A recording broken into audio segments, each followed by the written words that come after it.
is God. Oh, yes. Live.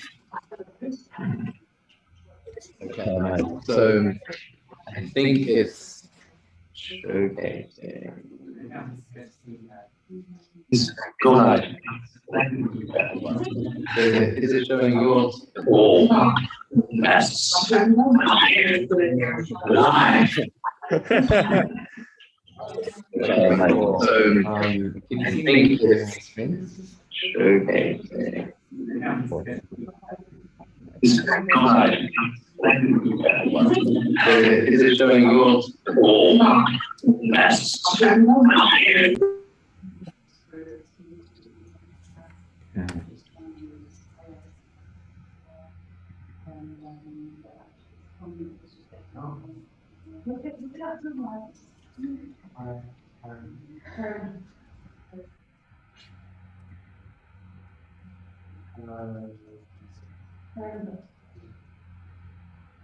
Yep, we see it. I think you have to mute the live stream because we hear you and then we hear you on the live stream, like, 20 seconds later. Alex, I'll pin your screen. You should mute your YouTube. Yep, we see it. I think you have to mute the live stream because we hear you and then we hear you on the live stream, like, 20 seconds later. Yeah. Alex, Totally. your YouTube. I don't know if you heard that. Cool. So this working? We've got this all going. I think you have to mute the live stream because we hear you and then we hear you on the live stream. Okay, nice. All right.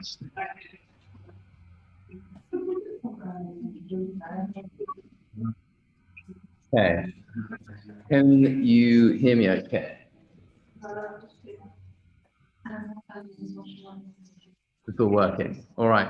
I think we're going. I think this is working. This is going to be a bit of an experiment that we're playing with here. Hybrid event number 2. These can sometimes be a little bit janky, so hopefully we've got everything here together. It's going to be quite interesting because I'm going to take you through a couple things that we've been exploring here today and over the past 2 days. And Vincent Arena is also going to be showing us the Trove platform, which is where we can be bringing some of the resources and communities together to be able to think around these large-scale topics of how do we shift culture, how do we bring about system change, all of the juicy stuff that you guys are here for today. Can anyone just let me know in the chat if there's any problems with the audio or anything? Is it all good? Great. Okay, that's cool. So just to give you a bit of an overview of the event so far. So the Convergence Gathering has been happening here over the past 3 days. This has been a follow-up event that has come about from the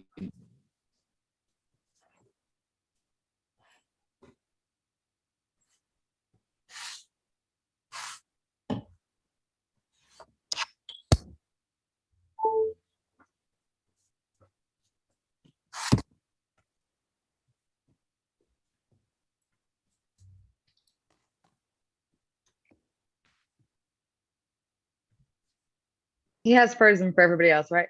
Yes, indeed. Yep. Okay. It's kind of cool. He's in like a praying position. It feels like some spiritual force has paused Alex. Maybe we can pray with him. Yes, everybody. Pray for Alex. I think we have to pray to T-Mobile or AT&T. I don't know what service he has. Are we now entertaining the live stream as well? So, oh dear.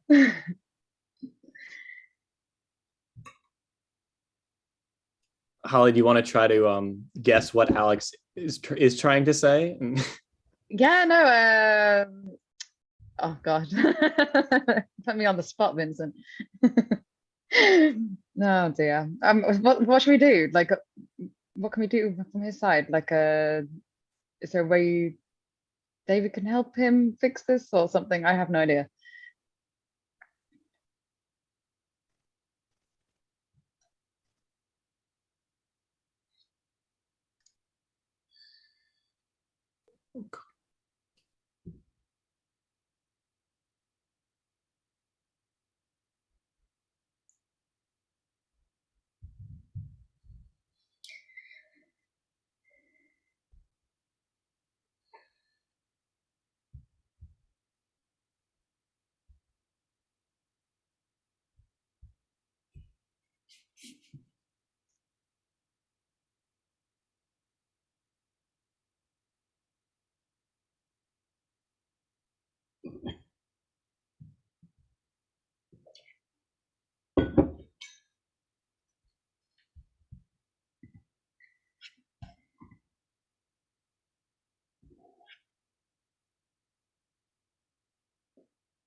Like, he's going to be in his entire flow. He's going to be in a flow of like complete introductions. I'm worried it's getting like entirely missed. Like, also, are we not supposed to be on the live stream right now? I feel like we were supposed to be like on the background.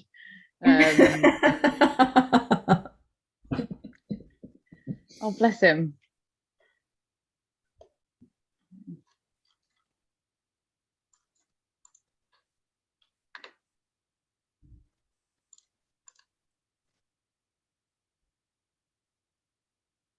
I'm trying to. Do you guys see? Is the YouTube still live? Can anyone just let me know in the chat if there's any problems? Also, are we not supposed to be on? Okay, yeah, the live stream just caught up. So, okay, we can try to improvise. I'm Alex Kennedy too. Today we're here gathering for once. I believe there was a big event called Cohere, which happened a few weeks ago, and it seemed like it had a really big impact on Alex and definitely a lot of other people. I think the whole like being alone for months and then finally coming back together after a lot of like pandemic isolation, probably in combination with all the different political and just shifts that have happened in consciousness throughout COVID. I feel like that combination is like, oh, wait a minute, we need to like completely rethink things. And so that's the kind of energy I felt from a lot of people, also Alex, who seems to be back. That was perfectly timed. Well done. Oh no. Come on, Kenny. I heard no audio. I could hear audio.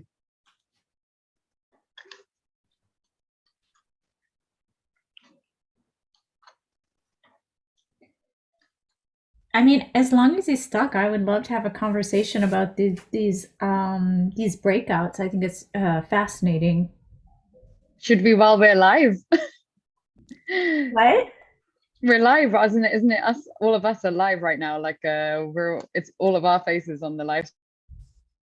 Yeah. So I mean, we're here today to talk about these. I mean, that's my understanding of what Alex is talking about. These with the breakout rooms of vision, space, strategy and concept, process and community, structure and technology, and collaboration and holism. I think that's interesting how we. Oh, is Alex back? No? Okay. I'm wondering how you came up with these and how, like you, Vincent, where would you put yourself? Or are you in all of these? That's actually, yeah. So we had some conversations about this. So how I kind of would see like vision and space I mean, there's intersections between all these different things. And for me, I feel like Trove fits most in the sort of like technology and structure, because that's what it is. And but the type of thing that it's trying to encourage and enable is the kind of collaboration and holism. And so I think this is something that's actually quite difficult when, for example, like people are like, oh, what problem are you working on? You're like, oh, well, I'm really passionate about climate change. And then it's like, oh, cool, what are you doing about that? And it's like, oh, I'm working on like a software startup. And they're like, oh, so you're in technology, you're not working on like climate. And it's like, well, when you look at climate, like a lot of it is an information problem. And so, you know, even though the end goal is to make a better, more sustainable, more regenerative environment, like the path to actually doing that in our like technological world sometimes is like, actually, we just need to have better education systems. And so it's like a solution can be in multiple of these spaces. And yeah, sometimes it's like easy to lose focus when you're like put into a space and then have like pressure to like be a tech company, but it's like, but you're actually trying to like solve a different problem. So yeah, I think the idea of like holism, that whole space is how all the other ones kind of connect, and there definitely are connections between all of them. So that's how I see it. Okay, so holism is connecting the others. Yeah. Okay. Yeah, I think for me, the one that I sort of connected the most with or would like to learn more about is like the community section. Like if I had to pick a breakout, it would definitely be this one. Like, yeah, for me personally, I would love to learn more and be able to connect more with like the community around me, and be able to work together for the greater good, let's say, for the benefit of the whole community. So yeah, I think this would be the one that I would choose if I had to.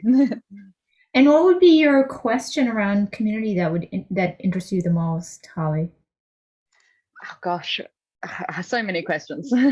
But I think a big overarching one would be something along the lines of like, how do you connect to the community? How do you get everyone together?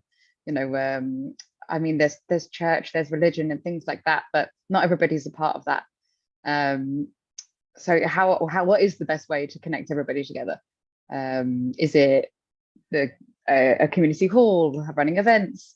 But how do you get everybody involved, like children, the elderly, like especially when towns are big? You know, it's not like we live in 20 people towns anymore. Like it's hard to connect everybody together. So how do we do this? Okay, can you guys hear me? How's this? But yeah. Better.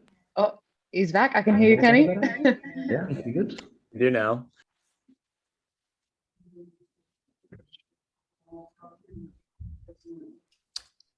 Hey, yeah. Okay, hear you. You guys taking it away? Okay, cool. Okay, guys, welcome back.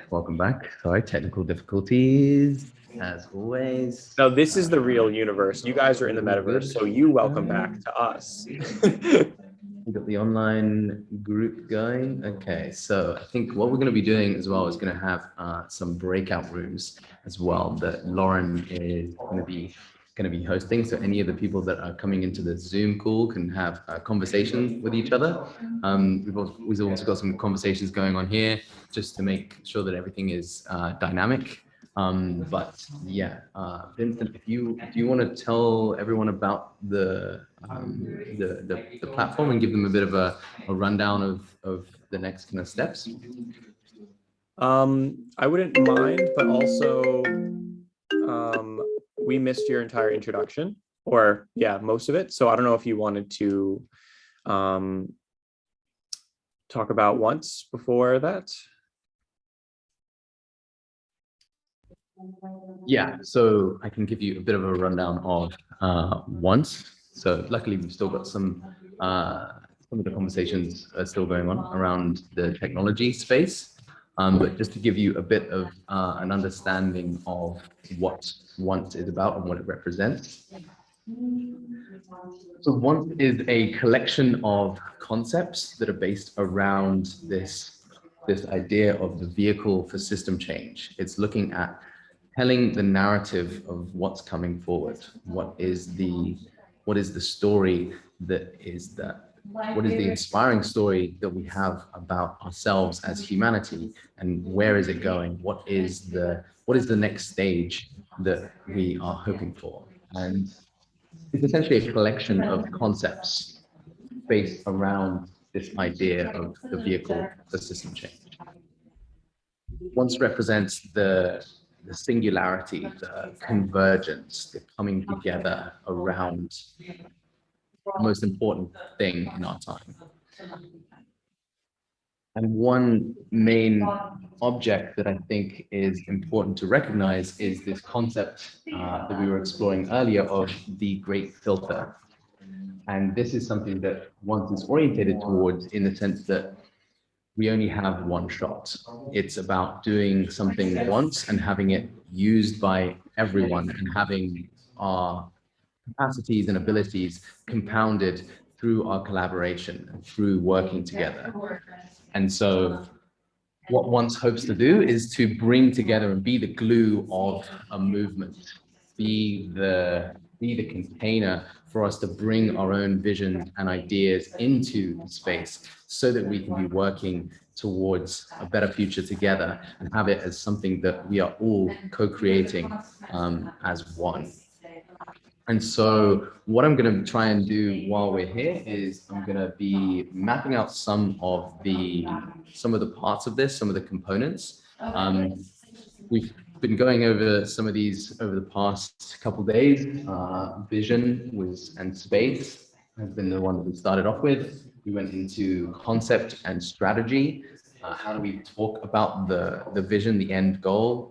How do we describe that place that we want to get to? How do we describe the ineffable, the transcendent experiences, or our understanding of reality? How do we build community and create culture, create a kind of culture that would solve the climate crisis, that would approach our problems from a different lens? How do we change the paradigms that create the self-terminating system that we are currently in? And at the bottom today, this is what we're exploring mainly, is the aspect of structure and technology. And the last one, the root symbol, this you probably can't see it from the camera angle, but this one essentially represents the connection to the larger whole. How does this movement connect into other movements and other organizations and entities? And how do we foster collaboration between not only ourselves, but other projects and other people and other societies and demographics, as well as other movements? Hopefully you guys can hear me okay. What I'm going to do next is I'm going to be bringing in some of the values and interests of the people in the room. I'll also then go through and I'll basically try and bring all of that together and start seeing the connections and see how this fits into the container. And then from there, we'll go into some questions before the general synthesis and mapping of what I've been working on and looking at. This isn't necessarily just my own project and vision. This is something that has been developing naturally. In some ways, what I'm looking to do is to just tell the story of what's already happening. And what I believe I have witnessed and understood is that there is something going on. There is something emerging in this time. And if we can tell a really impressive and captivating story of it, then we can bring it into existence. This is something that we've been exploring today around how to bring structure and momentum to the movement. And that's hopefully what I'm going to be providing to you guys today. It's a little bit of insight into how I've been thinking, a little bit of an insight into what I've been looking at and what some of the conversations I've witnessed over the past couple of years, and also try and bring in some of the topics of conversation that are going on now and have been going on for the last 2 days here in Berlin. So with that, oh, guys, are you ready? I'll let you finish, but okay, so it's almost like we're having two. We've got the hybrid, we've got the online version going on here, and we've got the offline going on here. What I would actually like to do, I know I'm kind of playing with this on the fly, but what would be actually really interesting is for any of the people that are chiming in on the Zoom, if you guys would like to go into breakout rooms.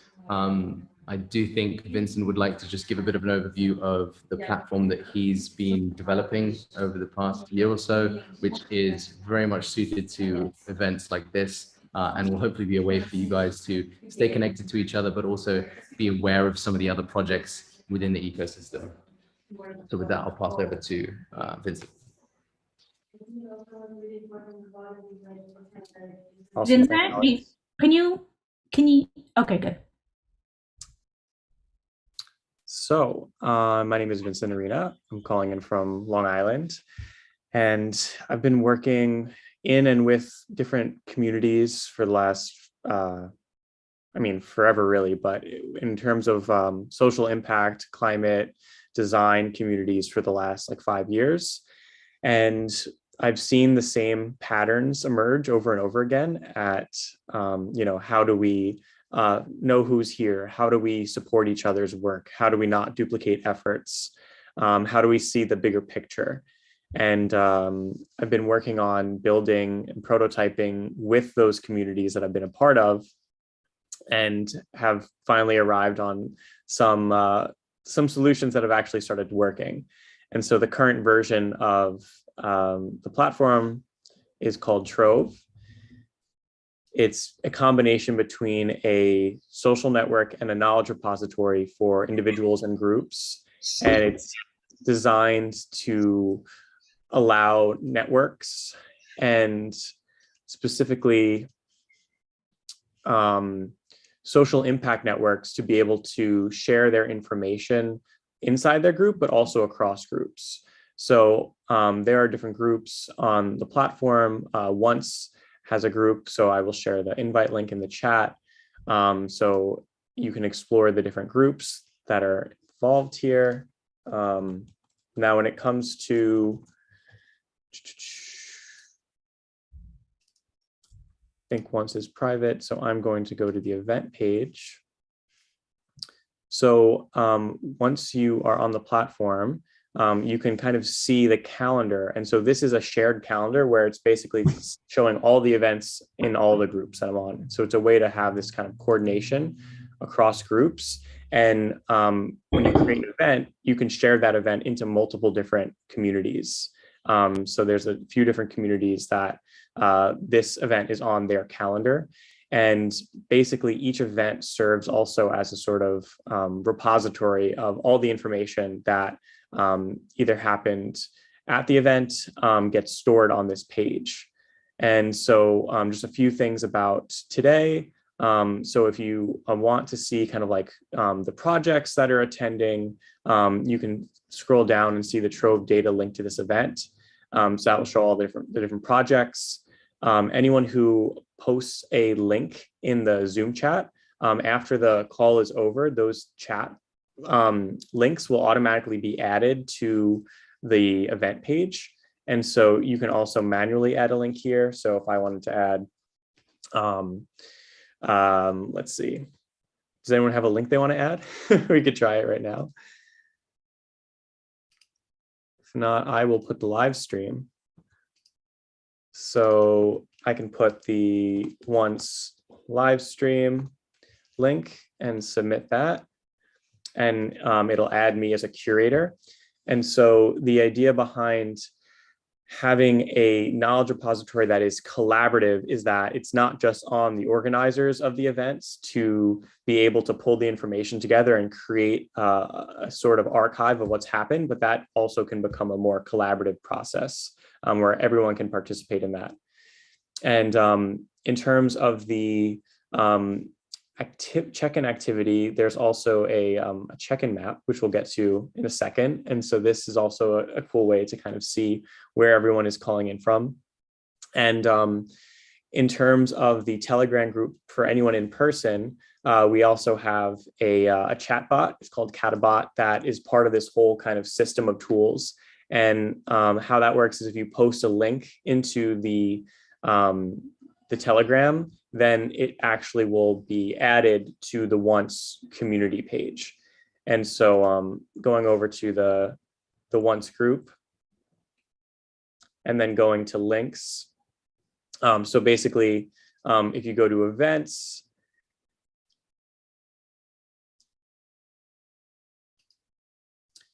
so this is showing the links that are basically pasted into the Telegram. And so there's an integration where basically, instead of having to always get lost and, something with like a lot of different social platforms is this concept of the stream, where you basically have to be on there scrolling. And if you are looking for a post that happened in a group a month ago, you're basically like scrolling through to try to find it. And so what we're trying to do is kind of create these connections where the stream meets the garden, and you can sort of pull out the relevant information and then also start tagging that information so it becomes easier to find. So for example, being able to filter by tags or the different domains or the users that curated those links. So I'm going to go back to the event page and stop screen sharing, and maybe I'll pass it to Lauren to facilitate the check-in. And I think as part of that check-in, it would be really cool to see everyone on the map. So if you can go to this event page and put basically what was it that introduced you to ONCE, or to Alex if you're just learning about ONCE, and then we can see where everyone is calling in from.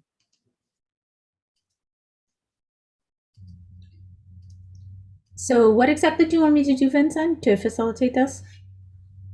So let's start with the check-in map, and then I think we're going to transition into the different breakouts. And so maybe we'll spend, a few minutes just, I posted the link in the chat if everyone wants to like check in on the map. And then did you want to put us into breakouts or facilitate that? Well, I mean, I think that we originally planned for 5 breakout rooms. I don't think we have a number of people in the room for 5 breakout rooms. Should we just do introductions here? Yeah, absolutely. Yeah. Okay, cool. I mean, I think we probably have enough people to have a really interesting discussion about this this particular vision of the containers. I think that's fascinating enough, and should I mean, I think that we have a good amount of people just to stay here. Agreed. Okay, cool. Does anyone have a problem finding the map or placing themselves on it? Nope, I just did it, and I think now you can see the whole world because I'm in a very different area. Cool. And so for introductions, the sort of thing that we had planned was how you got here, your mission, project, or what you're curious about. And in terms of the different spaces or topics that Alex had mentioned, like what space do you feel like you're fit in and why? Those were some of the things that we, that could be some prompting questions for introductions.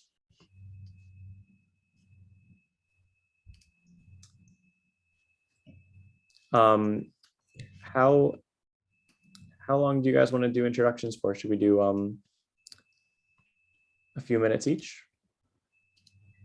Sure, we can. Why don't we just have a quick round? Okay, sure. Holly, do you want to start? Sure. Gosh, I feel I'm all on the spot now. But yes, I found out about this. I'm good friends with Alex from uni days, and I really wanted to find out more about ONCE. So I thought this was a good opportunity, and I have some experience in events. planning events and that kind of thing. So I wanted to offer any support and any assistance for him.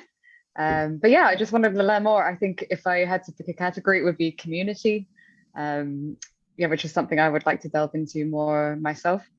But yeah, otherwise I'm genuinely just here to learn as much as I can and listen and meet some new people. So thank you. All right, and Josh, you're here from Ecuador?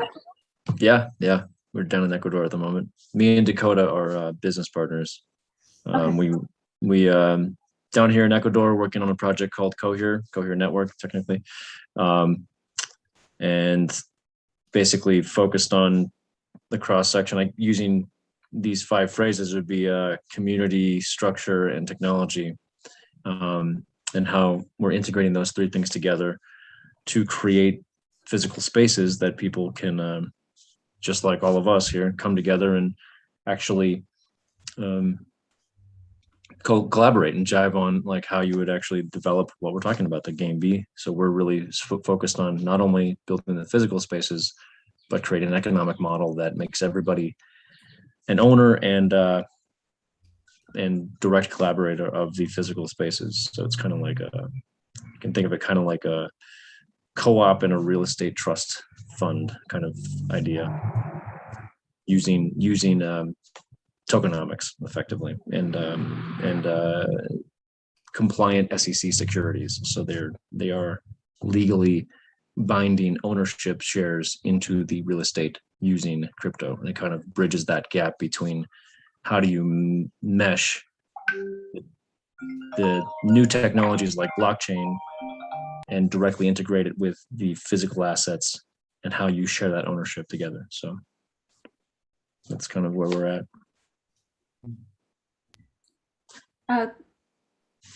Did someone want to say something? Alex, are you with us? Yeah, I'm with you guys. I guess Dakotah is also part of Cohere as well. Know very well, and I'm going to mention Cohere when I'm going through some of the vision and space. What might be a good idea is to bring everyone back into the room if you guys are finished with your conversations. Cool. So what would be great is to be bringing in some of the things that you guys have been talking about. If you just want to give me a couple of the sort of general topics, a couple of words or whatever it is that you've been talking about, and I'll map them onto the board, and then we'll try and see what connections are there. What was the most recent one? I'll say like the ones that more like looking at implications in technology. Implications.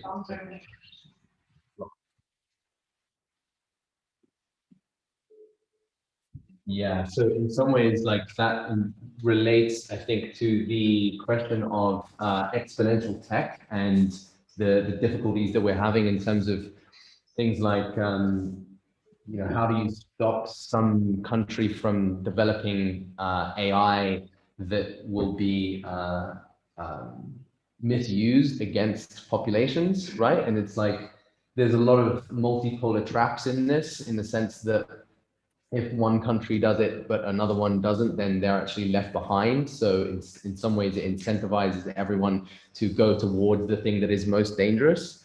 And so, yeah, I think that's really interesting in the sense that it brings us to that idea of long-term visioning and how we can start to have a perspective that includes all the externalities of our systems and worlds, because so much of what we are working on is not including any of these externalities, which I guess you could see in terms of either the circular economy or technology and exponential tech. Yeah, anything else that was covered? We were mainly talking about technology as the tools we are using, but we are people behind the school, and that's like very all of the training and the we at ourselves and how we what values we have, responsibility we take as an individual, and how can we like promote like a culture where more responsibility is present and where there's supreme Right. being responsible to be more helpful.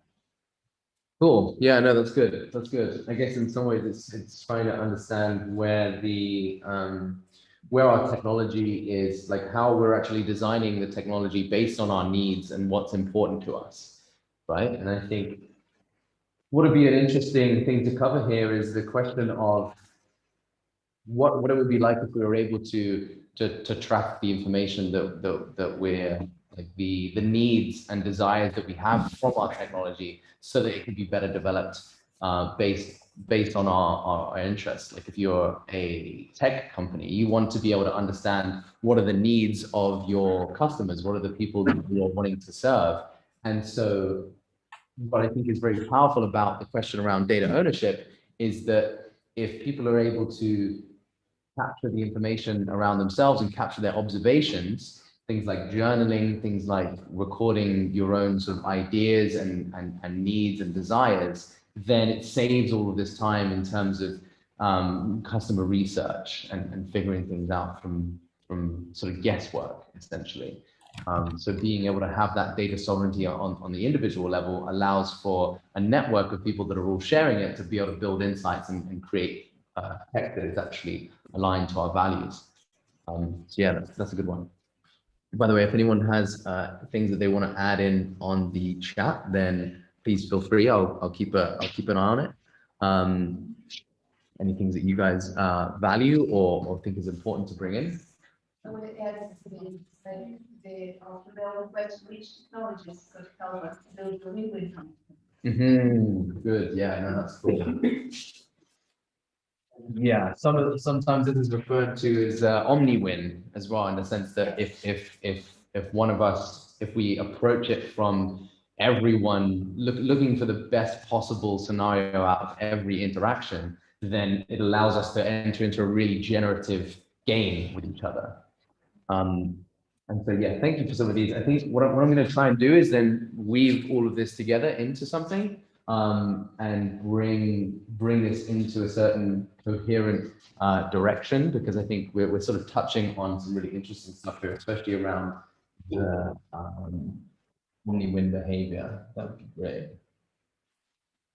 So what I think would be great actually is if we can, I'll go through the general mapping, and then if you guys have, I'll sort of open it up for questions, and then we can sort of see what insights come out from me trying to sort of just basically showcase all of the stuff that that's been explored today, and then also weaving it into what's come before. So I think what might be a good place to start is from the end result. Like, what is it that we're aiming for? A lot of what has inspired some of this has, or at least from my perspective, really given structure and direction and sort of validity to a lot of like this container and some of these concepts, is from looking at the content that's out there and the thinkers and the people that are exploring this question around the meta crisis and exploring the aspects of system change and cultural change. And to give you a bit of a flavor of some of the things that have been put out there that we need to be creating, there is a lot of people are talking about this religion that's not a religion, the need for us to have this shared narrative of what's happening in our world. And in some ways, by having these kinds of concepts around game A being the self-terminating system, the rivalrous system that we currently know, and game B being the non-rivalrous omni-win scenario in which we can be truly generative with each other and be long-term sustaining, this essentially gives us a North Star to aim towards.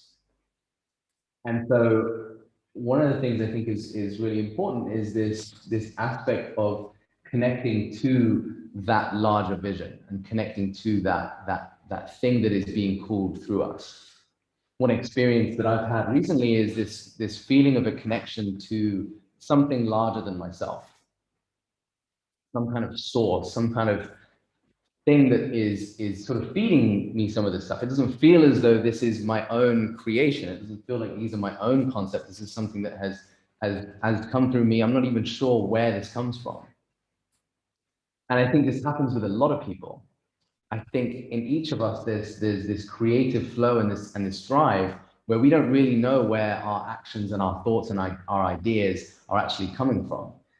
And so what I think is really important is to be able to cultivate this connection to the source, cultivate this relationship with the divine, and give a place for us to have a connection with the sacred in our everyday. And I think this maps very closely into the aspect of imagination. It's like we need to actually imagine the new future that we are aiming for. And if we're able to do that, we can kind of reverse engineer our culture from that place. And so what's really amazing about having imagination as a driver for our culture is that we're able to really understand what are the things that are kind of coming up from us? What are the values that we want to bring to the table? And so the way in which I see us taking this movement forward is we've got these highly intellectual philosophers and thinkers that are all exploring the problem space. They're trying to understand what is the design criteria of the place that we're trying to get to. And yet a lot of this material is all within a small niche of our world. A lot of people don't listen to it. It's like long podcast conversations with different people. And yet there's a need to kind of filter it to a larger audience.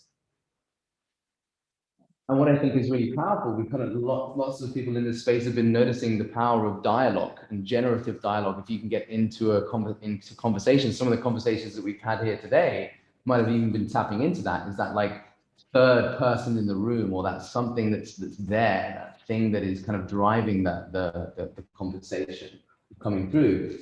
If they can be having conversations with each other that are building on these insights, and audiences who are watching this can also be recognizing where their insights are, marking the insights perhaps on the content that you're experiencing, then you're able to almost build a bit of a learning map as to how you can move forward to a larger understanding.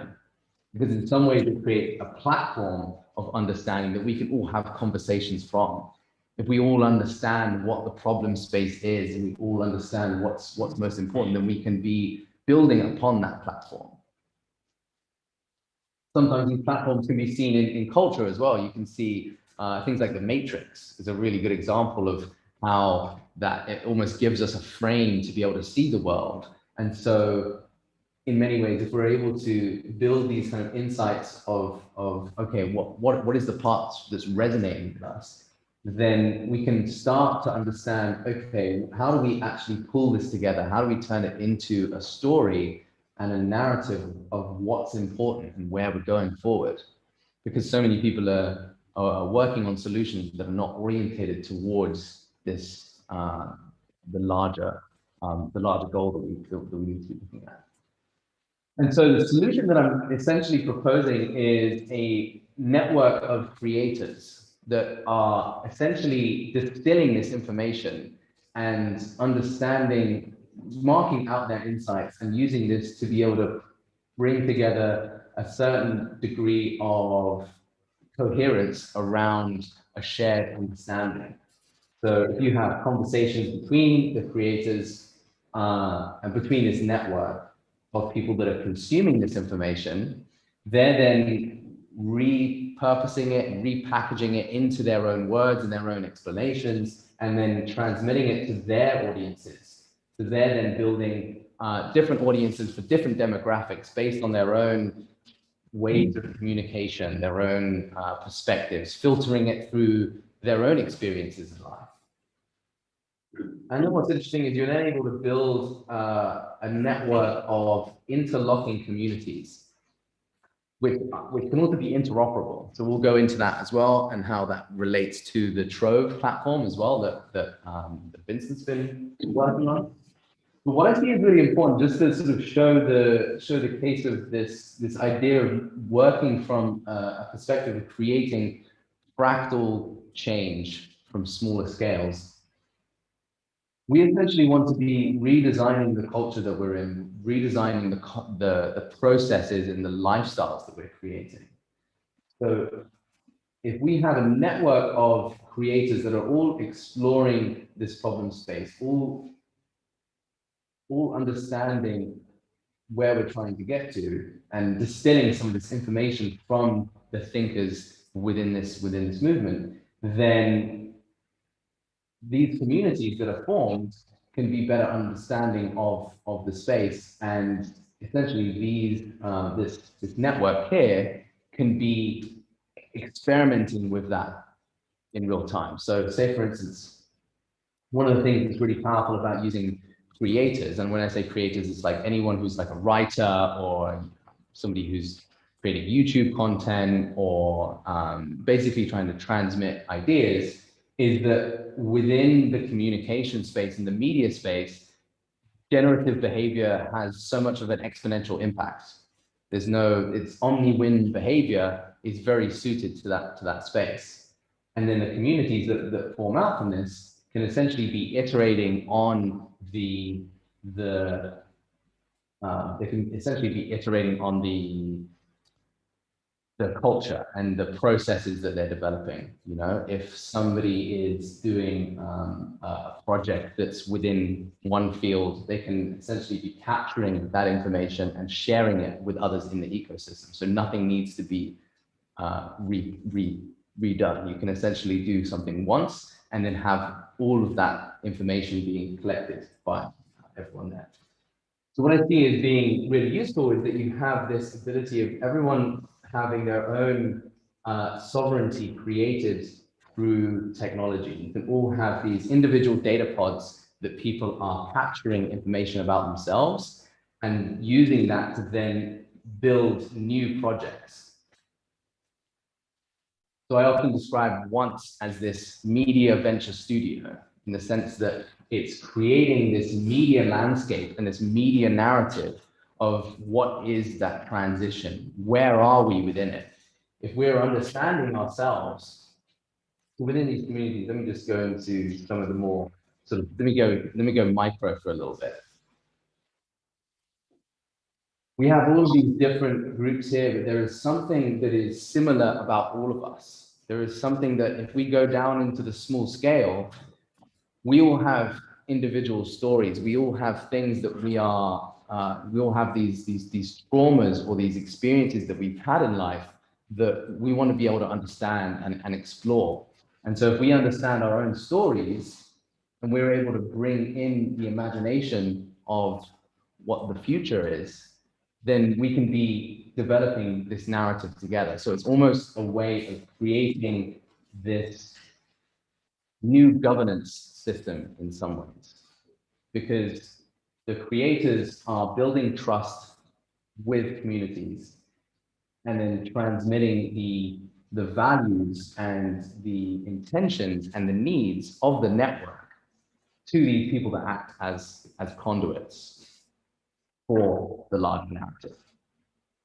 Does this make sense so far? I just want to give a little bit of a space for any questions based on this bit before I can go into some of the tech aspects and then try and maybe fill out some of the details here. I know I'm kind of covering like a lot in a very kind of general sense, and some of this probably needs a bit more of filling out details.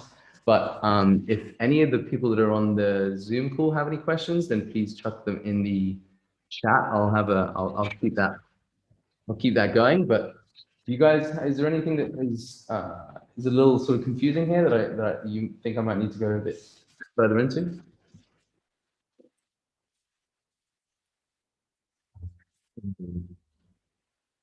On the Zoom side, Vincent and the team are still working to finish their intros. Oh, okay, cool. Sure. Yeah, maybe you also check the questions if there are any in the chat right now. Yeah. Update on the agenda. Yes. So the agenda, what I'm thinking of doing here is basically this is the period of questions. So we're in the question part. And I just want to go clarify any of this bits. And then what I'm going to do is go a little bit more into not only the aspect of spirituality and where that fits into this, but also the more deeper questions around how do we share ourselves and share ourselves vulnerably with others to build audiences and to build essentially a kind of a movement towards a direction. So we're kind of getting into the technology bit that we've covered today. Will there be breakout sessions around that? You know, also a good time so that the online audience they can finish the intros and do their own sharing session. True. Also in this space, we want the sharing session. Yeah. I would like, there's, I know Keith is tuning in as well. Hey, Keith. So yeah, it would be good to do a few of those. Do you guys want to have a breakout session as well? Should we go into some of these questions? If there's anything that, I guess the sort of starting off question is, what are the parts that are maybe a little confusing about this, or what are the parts that are, yeah, perhaps you feel kind of need a bit more flesh to these bones? Is there anything that feels a little vague to you? So if we can just get into pairs, and then if you guys online want to either do breakouts or finish the intros, then this will be the perfect space for that. So cool. Let's take a little break. How long, Alex? When should we be back in the main room? Let's be back in the main room in 15 minutes. Can we do maybe 20? Or do you think 15? We can do 20. We can do 20. Yeah. 20-minute break. And cool. And then I guess, do you guys think? And then just to give you a bit more of an idea on the agenda is that we'll kind of come back for a sort of brief run through of the technology, bring that into this, and do a sort of final question round, and then we'll split for drinks and have some food and stuff. Is that Rick? Is that Rick in the room? It is, yeah. Oh my God, hi!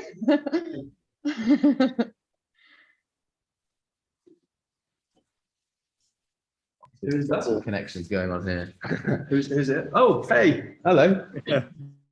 Hey, how are you?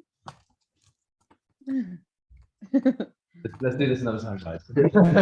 Sorry. Alex, do you want YouTube to see you and the in-person crew, or our breakout? And we should go with the breakout. Let's go with the breakout. That could be interesting. I think that'd be more entertaining if everyone in the breakout is okay with that. I don't know. The back of your head is quite ridiculous, but okay. All right, so then we're going to stay here and not go into breakouts and mute Alex. Cool. Okay, so was somebody in the middle there? Can you mute Alex, please? I need to mute David too. Okay. Okay, thank you. Okay, we're good. So, do we have to go back in there after 20? What is the break? Is it that we're going to be talking for 20 minutes and when we go back into the live? Yes. I'm thinking that the live it's really hard. There's a big disconnect between here and the live, and I think that it would be more satisfying to have more time here. Because I think there's some interesting people in this room, and I would really like to get to know you all. And I'm feeling like it's this space is feeling very disconnected from that space. I want to second that. I feel like there's a bit of just hard to follow anything that's going on in there. So yeah, I'm fascinated by the concept. It's just hard because there's a tension going different places at once. Yeah, well, great to be. No, we got some feedback. We got two computers next to each other, so I think you'll have to. Oh, really? Yeah, well, pleasure to be here with you guys. I'm Dakotah, Josh's business partner, also down here in Ecuador, and yeah, excited to join you guys and learn more about the work you're up to. And you, Keith, how did you get here? Yeah, so I met Alex through the Root Fellowship, which he participated with Reese Lindmark with. And yeah, it's been an interesting story since then. I am, at the beginning of the Root Fellowship, I was not a teacher, and now I'm actually a teacher at an IB school. And beyond that, I teach science. I have been involved in the game B space for 2.5 years or something like that now. And yeah, I'm really passionate about a lot of things. So if we're talking about like the structures that he was looking at earlier, I think my primary, I'm interested in all those things, and all those systems are important. But I guess where I feel most called these days is trying to focus on what I would say is a Satyagraha-based approach, and which is like soul force, or in essence, like how are we willing to use courage, nobility, and nonviolence to shift the hearts and minds of others, and use that as a form of storytelling. And then I think, so that's probably a major interest of mine right now. And then I'm engaged in a number of other things. I attended, some of you guys probably know the Monastic Academy. I was there a few months ago, and yeah, it's trying to help us navigate the Holocene extinction. That's why. And I presume that David's involved in the live thing. Okay. Before Josh, when you were talking, you kind of got. I believe you kind of got cut off. What are the questions that are underlying your work? Like, how did you get to a co-op and real estate trust combination? What led you there? What were you trying to answer? Yeah, so I was just kind of using that as it's like a short form way to like give people some context. We're kind of in blue ocean territory with what we're building, but we arrived here because of several different pieces. Dakotah was working on one thing for years, and I was working on some other things, and then our other business partner, co-founder, kind of like converged and created, sort of realized something more than created anything. It was like, it was already there in the space, but light bulb went off collectively, and we realized, oh, we can do this thing together, which is, like I said, it's basically, we're building physical spaces that are specifically designed for co-working and co-living, where people will come together for, weeks or months at a time, specifically, like, we're focusing on like change makers and impact entrepreneurs and cultural creatives, people in the digital nomad space that are really, they're desiring a new system, but it's kind of like, because the system is kicking them out already, like the system is changing anyway. And so our focus is to build the physical infrastructure, which by tokenizing the assets, we're able to create a kind of a gold reserve. Effectively, everybody within the system and all the members are owning these fractional assets. That establishes a baseline economic value that everybody can participate in. And as members get involved, the more they engage, the more they support each other or the system as a whole, the more they get rewarded. So the idea being, let's say I am a member and I go and help by building a permaculture garden, just as an example. So I'm going to get rewarded in tokens. Now, the work that I did actually enhanced the value, therefore the economic value of the whole system. So I'm providing more, my work personally is providing more value to the system. The whole system goes up so that my tokens are now more valuable. And this is kind of how we incentivize self-interest through collaboration. Using this model, we're able to give people a way to not only celebrate and be excited about what other people are doing, but actually be rewarded for the support they give to that other person's work. And we, like I said, we do this through kind of establishing this gold-based currency, and the gold is the physical assets. And Holly, can you talk some about your work and kind of the questions underlying your work? Okay, I actually have a question for Josh, if I could Oh, okay, intrude. go ahead. Like, I was wondering about how you are valuing something. Like, how do you decide that the garden is worth that many tokens? How do you decide building a website is worth this many tokens? Mm-hmm. Oh yeah, I would like, thank you. Yeah, for sure. So it's the asset valuation. There's a pretty standard professional way to do that, where you're determining the value of an asset through third-party independent assessors that will kind of constantly be establishing that value in real time. The tokens themselves, over time, as members are gaining these tokens and then exchanging between them for goods and services, are going to effectively create a market force that will kind of equalize into its own market value. This will happen naturally over time. So in the beginning, you have a hard floor, which is all of the total asset value held within the Cohere system.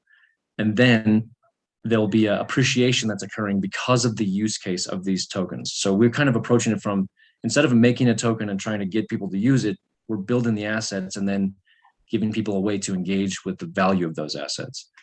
And go ahead if you want to. Well, I was just going to say, you're muted. Let's go down the other side.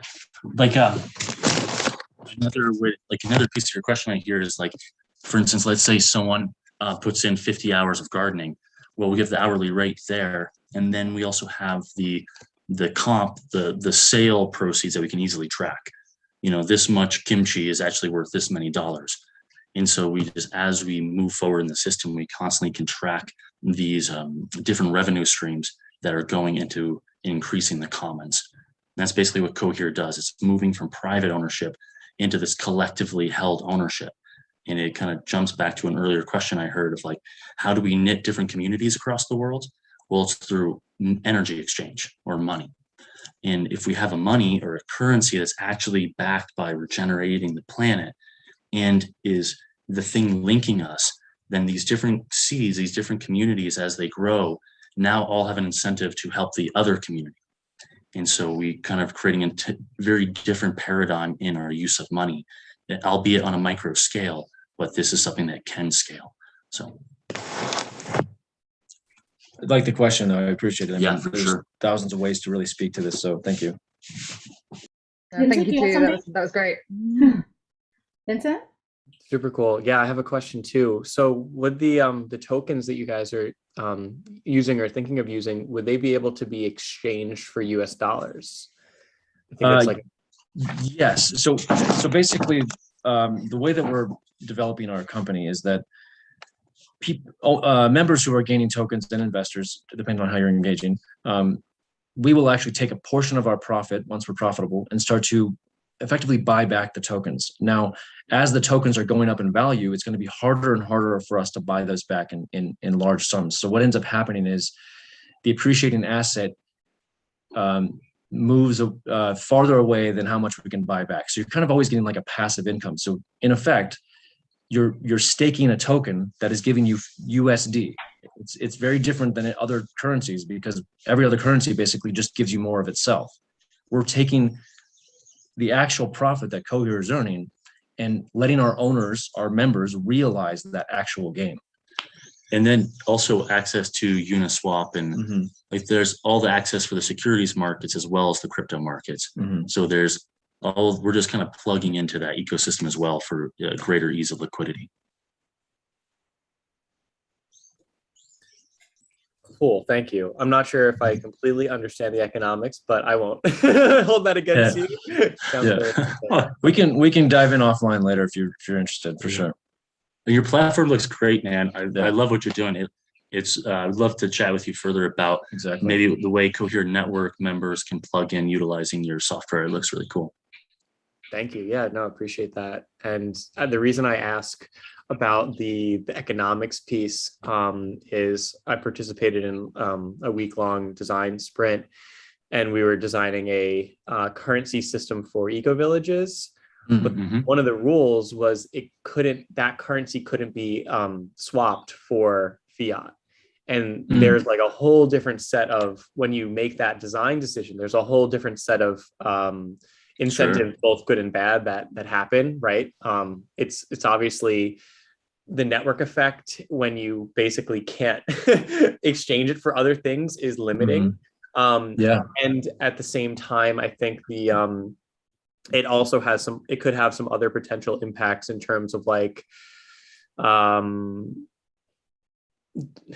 like gaming, there's always going to be that, like, as you scale, like, how do you kind of create a system that is resilient against people gaming it in some way?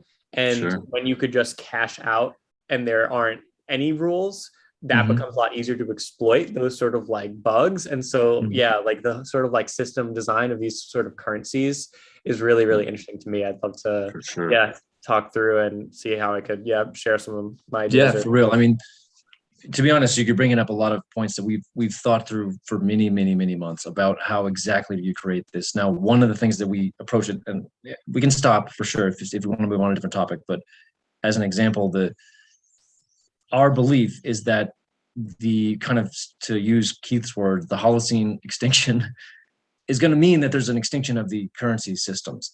And so we're really looking at it from like a perspective of, for a while, there'll be the opportunity for people to gain USD, but that's because they're holding the tokens and we're buying them back. So they can't just be running around selling them. They're getting the money from us effectively as part of the profit. Now they could sell them to other people, but eventually there won't be a fiat currency because it won't work anymore. We've printed it to extinction effectively anyway. It's a zombie currency. So our goal is to establish an effective means of energy exchange within the system so that when that falls, there really is only this one currency that's already operating anyway and everybody's used to it. That's kind of the goal. It's the USD part of it is a perk for the time being as we have the, it's a bridge, exactly. Super cool. I just have one question. What questions are what do you feel like you don't know right now? Like, what are you trying to figure out that is difficult for you? There's a million things. I think one of the big things right now is how do we onboard capital as quickly as possible to stand up as many locations? The whole point of Cohere's is decentralized ownership. Everyone owns a share of the commons. And in our perspective, we believe we're already in runaway climate change. And we believe that the rate of change is an exponential curve. And that's really helpful to set up as many seeds of these. Like, one of the things with Cohere is we're building hyper resilient facilities with the best of food integration into the facility, water retention, soil remediation, reforestation, all the things. And so these are just really prototypical nodes. And here in Vilcabamba, we're working with seeds. We're working with several other organizations for a regional approach for regenerative and sustainable development here. And so the biggest thing right now is like, how do we scale in many places as possible? And how do we leverage capital? So, we're raising fine, but how do we do 10 times more raises so that we can do this in 10 locations at once? And to pair off this, the other question is, how do we create a model that allows for, because there's so many people doing all sorts of things. Like, for example, Alex right now is in a space right now that they've leased to do exactly what we're talking about. But it's trying to kind of cobble together things that wasn't really intentionally designed that way. So how do we actually get together with all of these people all over the world and create a model that's interoperable and cohesive, even though they're doing their unique visions? So it's like, how do we establish we kind of think of ourselves as Cohere as kind of like the utility lines or the background kind of infrastructure that's supporting the movement of all this. And so we want to figure out what's the best template that allows for any other community or any other group to come together and be like, hey, we want to do this over here in Berlin, or we want to do this in Antigua, whatever it is. And I think that piece is interesting because it's unique when we talk to each group. And we want to find what's the most easiest ways to do that, I think.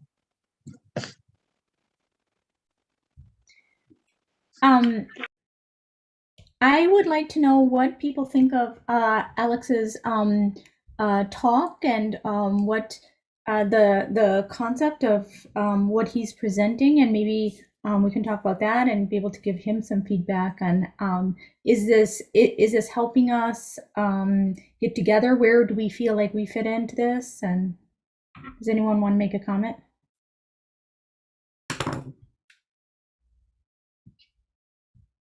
Do we all, here's a question. Do we all feel like this suddenly makes sense? Do we know where we fit into this concept? I feel like somebody who has very little knowledge on everything that we're talking about here. I feel like maybe I haven't quite found out how I fit in.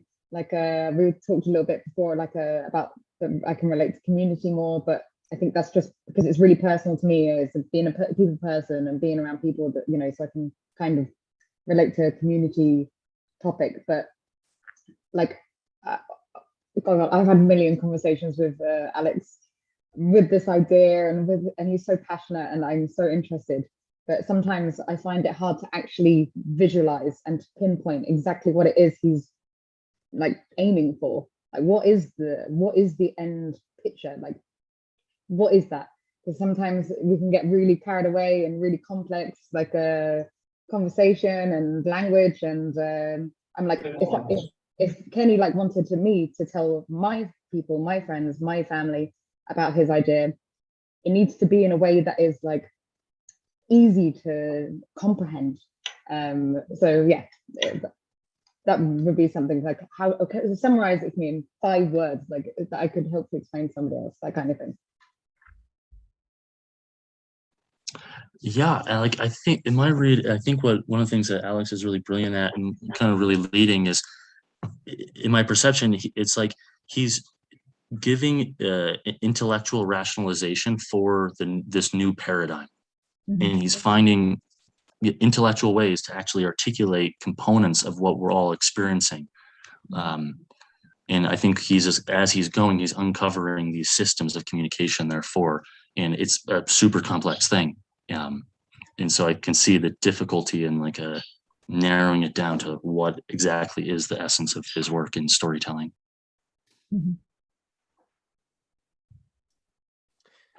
Yeah, I would agree. And I would say, like, I think the essence of ONCE, and I mean, it's kind of in the name, is really the holism, and like these, like the big picture system thinking is like the most important part. I mean, I don't know if Alex agrees that that's the most important like category, but I would say it is. And I would say that splitting things up into the 5 categories is like everyone has their own way of grouping things and categorizing things. And I think there is never going to be like one upper ontology of the way to categorize the world. Like you can slice a pie in a million different directions and it's still a pie. I think what ONCE is trying to do is really say, like, guys, look, this is it. We can look at it from these different perspectives. And there's also some ways that we can take a coordinated approach to like actually doing something about it and getting people together, and also understanding that there's like both a necessity for diversity of like, you know, you can't just have technology without thinking about the community, because then it's just going to be some tool that's creating more problems than it's solving. And so like recognizing that these are like 5 or 6 like really important areas that we need to focus to like create systemic change. I think that's the focus. And yeah, I think I would like, if when Alex is watching this recording, I think the one thing would be to make sure that people are not like getting overly caught up on the way that things are sliced. And that's like kind of something I've had to learn, which is really difficult. In like Trove is built on top of like ontology systems that I've created based off of like looking at everything else and then trying to categorize it how I think it's best. And a lot of people are like, wow, that's brilliant. And then a lot of people are like, this is terrible. And that's fine. And so I think, yeah, like being able to have different ways of categorizing things is super important. And yeah, I'll stop there and pass the mic. No, that was really good as well, because like, I don't know what you just said about don't focus too much on how the pie is sliced. Like that was helpful. I can see this now. Holly, are you feeling clear about what to tell your friends? No, but I'm here to learn. So Can I ask a follow-up carry question? on. Can I ask a follow-up question? I'm wondering, are you interested, are you trying to figure out like what's, he mentioned end conditions earlier, like what's the sort of end goal of all of this? Is that one of the things that you're struggling with communicating, or is that like Yeah. core? I have words for that, and I don't know if they're Alex's words, but I feel like it's a different way of slicing the pie that might be actually a pretty simple way to put it, which is that what I think everyone in this space is interested in is how do we create a wisdom society, a global society that's as wise as it is powerful. And the idea is that society is far more powerful than it is wise at this point, and that is catastrophic. No matter if we solve climate change, if we solve, nuclear risks, AI, you could go on. It won't matter if we don't develop the same commensurate wisdom to our power. And so, question is how do we catalyze the growth of wisdom? Thank you. That was helpful. That's so funny that you say that, Keith, because I was thinking that I needed to introduce Alex to a friend of mine, and I couldn't. I have this intuition about this would be a really good person for him to talk to, but I didn't know why. It was just an intuition. And what she does is she does this thing called Wisdom of the Cipher. So she's like a hip hop artist and musician, and does kind of wellness meditation, and does a lot of like improvisation. And her focus too is on the moment and how to develop these things in the moment. But when you say that, I think that you just hit the nail on the head, Keith, and that really like resonated right there. And we must communicate this to Alex, because I think that's super easy to understand, and also easy to understand like this woman over here, she's working on the same thing, but she's coming from very, very different perspective, and she's coming from a community perspective and how to build that wisdom through community. So yeah, I think that's very valuable and very insightful. And now all of a sudden I get it much more. Yeah. I appreciate that. Yeah. I think that one struggle that the whole space, the game B space, I'm going to call it, there's a whole bunch of intersecting spaces, struggles with is that there's so many smart people, and all of them are intellectual outcasts. They all feel in some way that they don't fit into the other tribes. And then it's kind of this collection of tribes that didn't feel like they fit in with the mainstream media narratives. And so people end up creating their own language. And actually the core concepts are actually really simple. And they've existed from time immemorial. And so I think like helping realize that like, an old, woman starting a permaculture farm in the middle of Sussex is actually part of game B. And she won't use any of those words, and neither will the indigenous woman in the Amazon, nor will all of these folks, but they're all part of the same system, and they're all trying to say, how can we live more wisely on the earth and create systems that reflect that. I also really like that, Keith. I think you're on a roll here with the feeling of being outcast and not fitting in. And I think that to emphasize that's something maybe like an underlying meme in a lot of our conversations, but that we no one's really willing to talk about that. It's a feeling that maybe we might unite around, but don't ever want to talk about specifically. So I'm glad you pointed that out. Thanks. Yeah. And Josh, I just want to, it's Josh, and then I'm sorry, who's Josh's partner? I'm getting names. No problem. Dakotah. Yes. So, and I'm really excited about what you guys are doing. I think for a while I was moving more in that direction, and more recently I felt like my own capacity, my own power to shift things is actually more oriented towards it's a bit of like systems thinking and trying to I'm working with Quakers in the west coast of the United States to try to get them to develop coherent ecological action plans. But the and then I'm also working with my school to do that. But the just like trying to create those digital ecosystems that are actually going to be able to replace a collapsing system seems really important.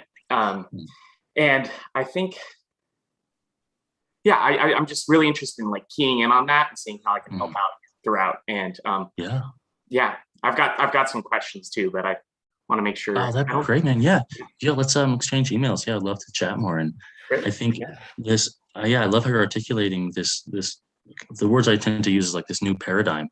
And a big piece for us is like, how do we the digital infrastructure, but then the physical, and like, how do we really create these nodes where, because if you go to a mastermind for a weekend or a week and it's magic, but imagine if you had that as a lifestyle where you're just with other people who are just inspired to change the world and you're amping each other's work, and you break bread for 30 to 60 days. Now you have trust, and from trust grows community, and then from community can grow village.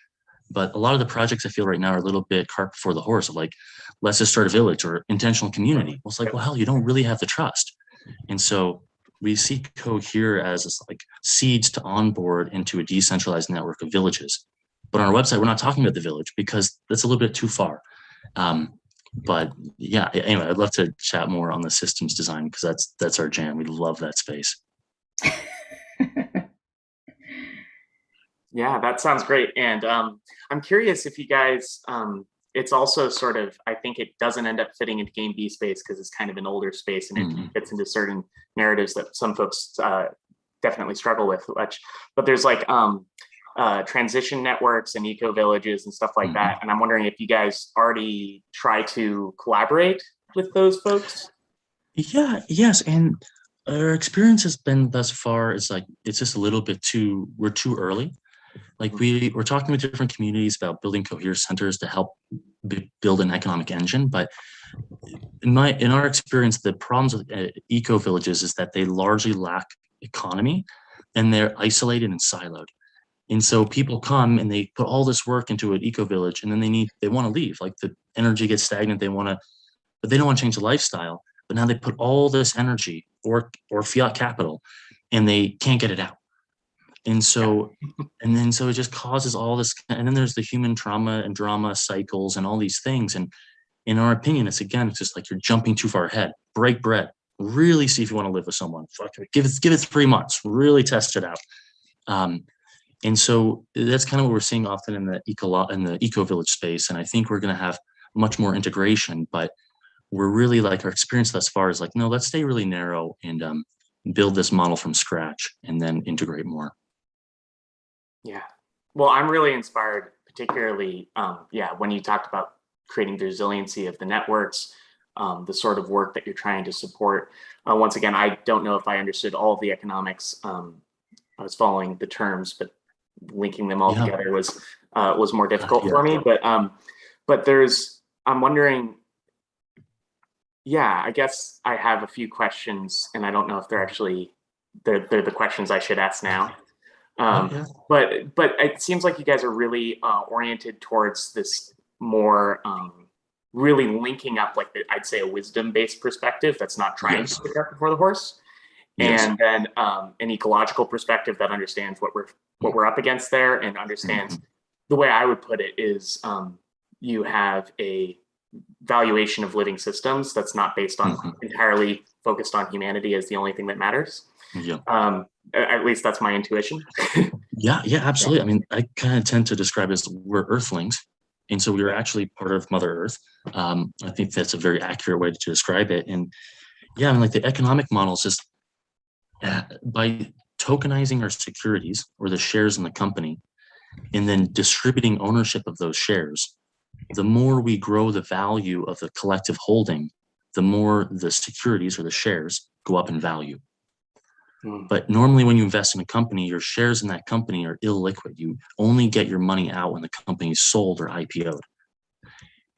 And so in our case, by having our shares or securities tokenized, you can now buy and sell or exit if you want to put in a bunch of money inside of this ecosystem and you want to exit, you want to take that out without having to wait for the entire company to be sold, because we're never selling. It's a commons.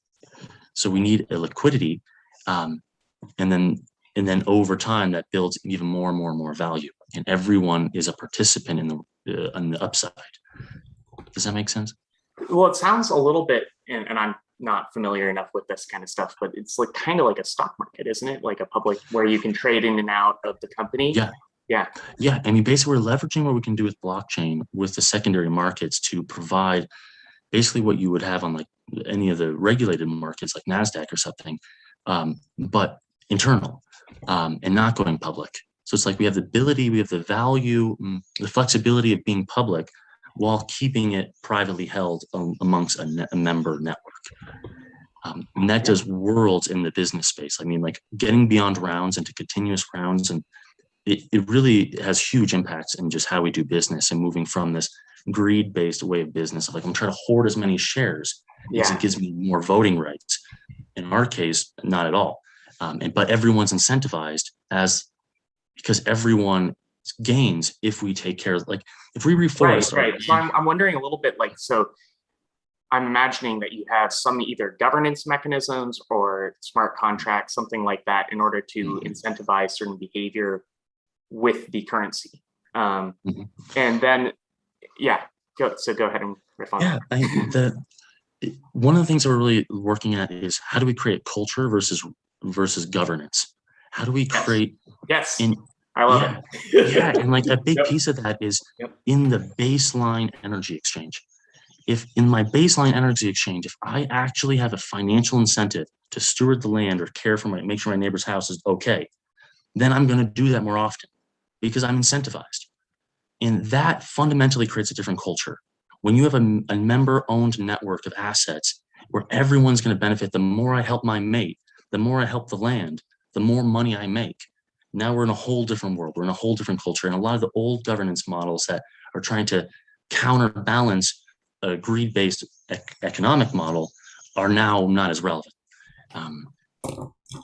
I love that. Yeah. So that's actually something I've been riffing off a lot in my own head and in conversations with others, but is like, especially when we're talking about trying to create a global governance system of any type, it rings of totalitarianism. And one of the reasons why is because you have this like state for society dynamic, right? Of like control versus freedom, right? And there's, I think when you focus on culture, if you focus on shifting the hearts and minds of people that are participating in a system, you don't need as much governance. There's actually, the more you've built up the culture, and obviously these things are always riffing off one another, but like, as you build the culture, you could actually, if you had a wise enough culture, you could actually do a profit-based incentive system, and people would just be like, no, I'm not going to just do things for profits. But I totally agree. And like, if you look at like somewhere like Punta Mona, Stephen Brooks's proper like long-term community out in Costa Rica, there's very, very little governance, but there's a very, very strong culture. When you come into it, the norms are clear, but they're unspoken. And that's what I think, like speaking to like the wisdom culture is what we want to create. But let's do that with our communities, with the people who are already coming to these types of things so we can riff and amp each other's work. Well, let's make that a lifestyle and a profitable lifestyle. Whereas as a member, if you're in it and you're garnering securities and shares in the ownership pool, you're actually going to make really, really good money. Because those are really valuable. Like gold, the gold of today is food, water, and community. So I hear that as I like have a really question, powerful. if it's okay. Sorry, please. guys, to interrupt your flow. But like, I have a million things that ran in my head. But like, okay, so we're rewarding people for doing good things, for supporting the community and things like that. But like, okay, how do I put this into words? Surely you want people to do that because they want to, not because they're being incentivized with something. Oh yeah, I agree. And I think that already happens, but why not reward it? Like Yeah, I mean, I get it, like positive reinforcement, of course, like, and of course that'll work, like, of course. Yeah. But I don't know, like, there's something in my mind that I'm trying to articulate that's like, is that real? Is that real? Is that honest? Is that honest caregiving? Is that honest community building? Not that I'm not. I love the idea. This is not what I'm saying. Like, but I'm like, yeah, if it's not like from your heart. Well, I think it's aligning the heart with the energy exchange, because right now we have all these things where there's like a discrepancy where like the heart wants to be one way, but the economic model forces something else that's really shitty for the planet or for the family or the community or the individual.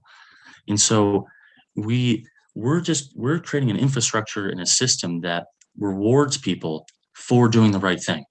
And yes, like, we want to get to a place where there's no need to be rewarded, but why not have an economy? Because there's the thing that we all want, and then there's all the baby steps to get there. But then who decides what's the right thing? Well, we're starting with the low-hanging fruit. And the low-hanging fruit is, in our opinion, part of Cohere is, how do we incentivize building as many resilient, regenerative facilities that are role models in as many places of the world as quickly as humanly possible? So we're really incentivizing the value exchange currently on increasing the asset pool, because those are really clear numbers. It's really easy to codify. If we plant another 1,000 Paulownia trees, we just increase our property value by $20,000. And now we can really easily say, okay, this is the value for each person who's planting trees. And so we're really keeping it grounded in the physical, because we think that without the physical, it's really hard to attain all these other things. But it's a baby step, and there's way, way, way more interesting pieces to get into, as you're pointing out, around the deeper philosophical questions of incentivization. But for us, it's just, let's just stick to the actual infrastructure for the next 5 years.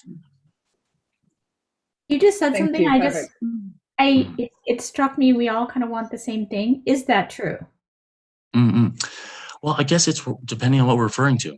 I mean, if I don't think I wouldn't say it's a blanket statement. I think we all want different things.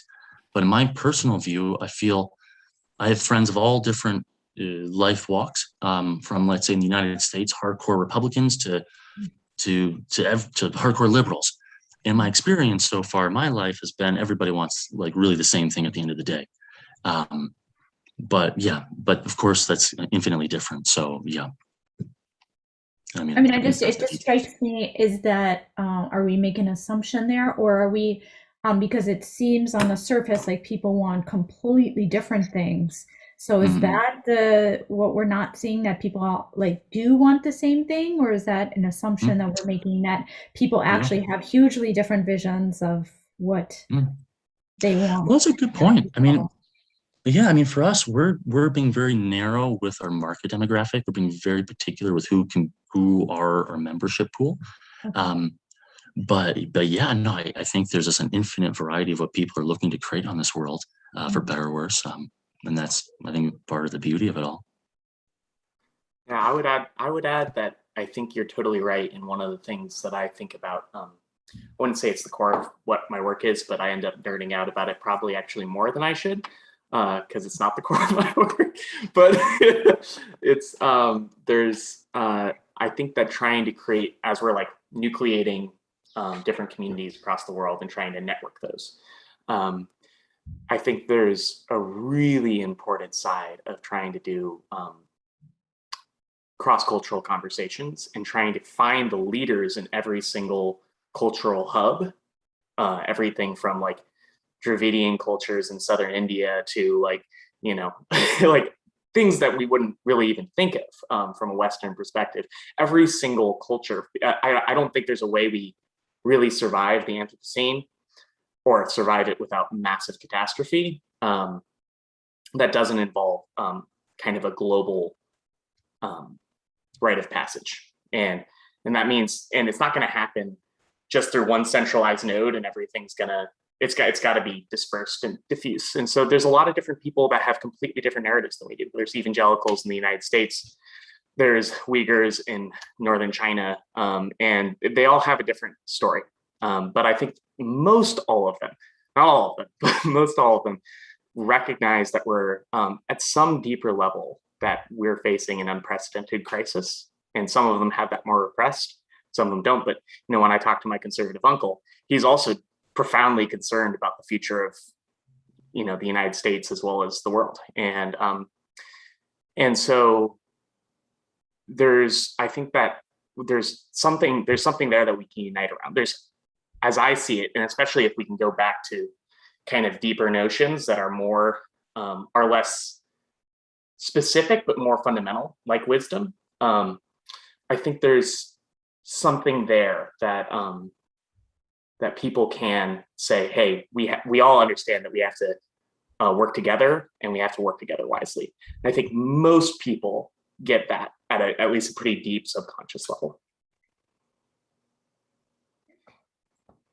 So I would love to know from the people who are in here, what's your takeaway from this? Like what kind of like touched you the most out of the themes that we discussed today, that we can kind of get back to Alex and say what like when we're thinking of Alex and how he kind of markets this thing, what advice would you give him?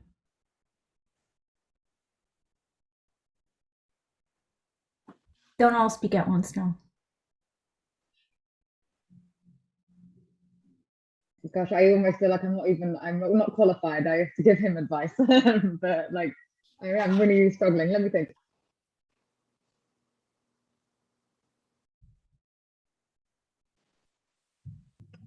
Yeah, I'm not. Nothing's really popping up for me. Okay. Some things are popping up for me. Then I'll go, and you see if you can add to it. So these are the three things that really stood out to me. The meme of the different people who are feeling outcast, and these different tribes, and creating a kind of a tribe of outcasts. I really like that. The Global Wisdom Society, we are smart but not wise. I thought that was hitting the nail on the head. And how do we create culture instead of just focusing on governance? Does anyone have anything else to add that I missed there? The only thing that popped out for me, and I mean, this maybe is semantics, but I kind of feel like this movement to me is less about outcasts and more about innovators and people who see the inefficiencies in the system and are dedicated to creating something that works. I don't really see us being like people like the rest of society shunning their backs on us. I don't think the Game B movement is like confrontational like that. It just feels like people like, how do we build something better? That's a new door. But what I think is that there's a real motivational feeling of people, because like I don't feel like personally I can like pitch myself to a company as like an innovation specialist, even though I'm an innovation specialist, because like what I'm innovating, they'd be like, what are you talking about? Like this makes no sense to us. And so I think that there's like a feeling that we just don't talk about, like we can call it like systems innovators or something, but I do think there's a feeling among us which is unspoken and that's really deep, and that brings us together, that we are not like seriously appreciated, or we have to go to these kind of spaces to find anyone who really understands what we're talking about or who wants to listen. So I mean, I think there is kind of that deep feeling of not quite feeling like a little outside. I don't know, maybe you don't feel that way. I'm curious, Dakotah, if you want to respond. The thing that popped in for me is like what you were saying kind of sparked for me is that in my reality is talking about climate change, and that like things are for real, and having most of my field being like, oh, you're kind of exaggerating. It's like, no. And so, yeah, I can relate to what you're saying, Lauren, and that.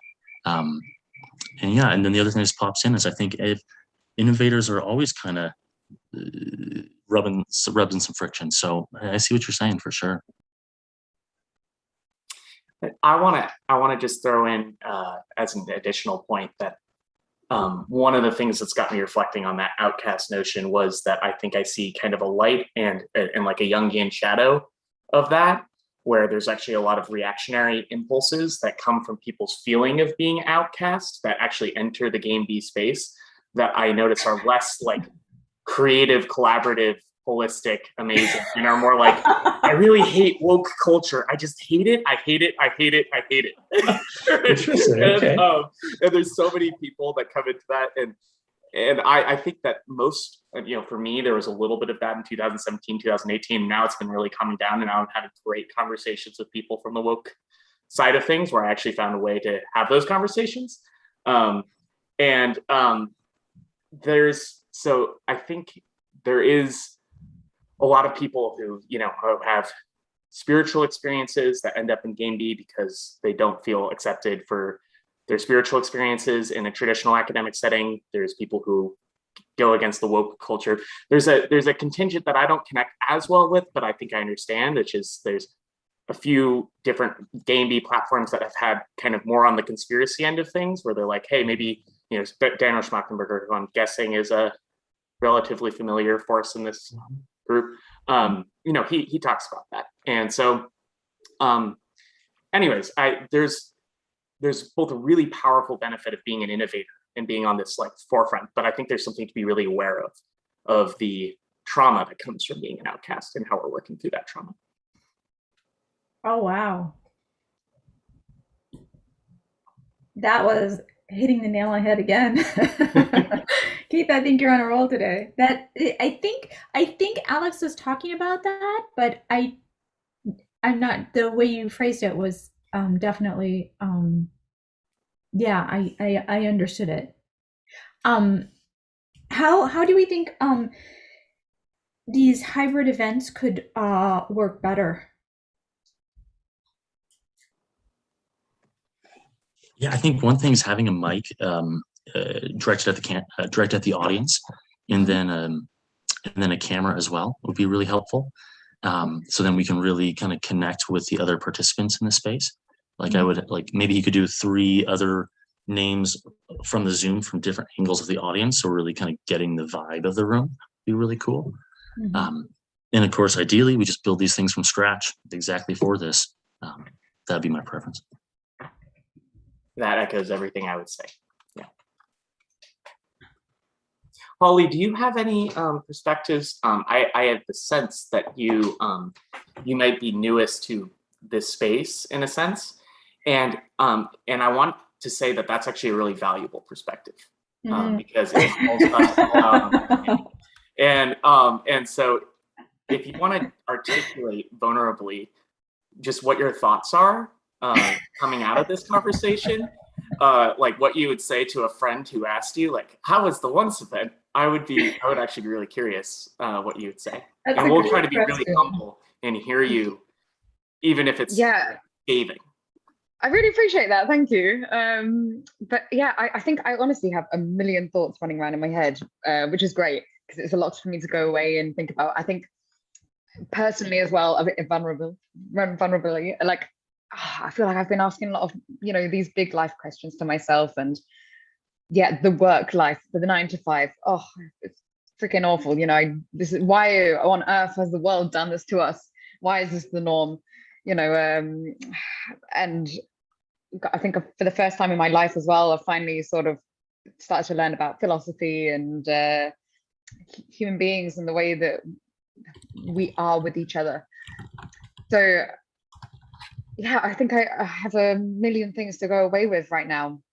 But I love, especially learning about Josh and Dakotah's idea, like idea, company, business, that you guys, the community that you're generating, and like I'd love to read some more about this and find out more about it. But yeah, like I love this idea. I personally really want to be part of something bigger, part of a community that I can have good relationships with and that I can share with, and that we can be equal in a way. I'm not using the right words, I don't think, to explain myself, but yeah, I've really appreciated this, that's for sure. Well, you guys all have to come down to Ecuador. We're hosting in this really incredible fairy tale land Lala Palace, and while we're building our own facilities. So it's just open invite if you guys are interested in coming down. And we've got like a collection of about 15 people. We've been doing this since the beginning of the pandemic, just traveling with a really tight crew. And yeah, love yeah, if you have interest and get out of the cold, come on down. Thank you so much for the invite. Yeah, I will definitely look into it. That's For Okay, sure. sweet guys.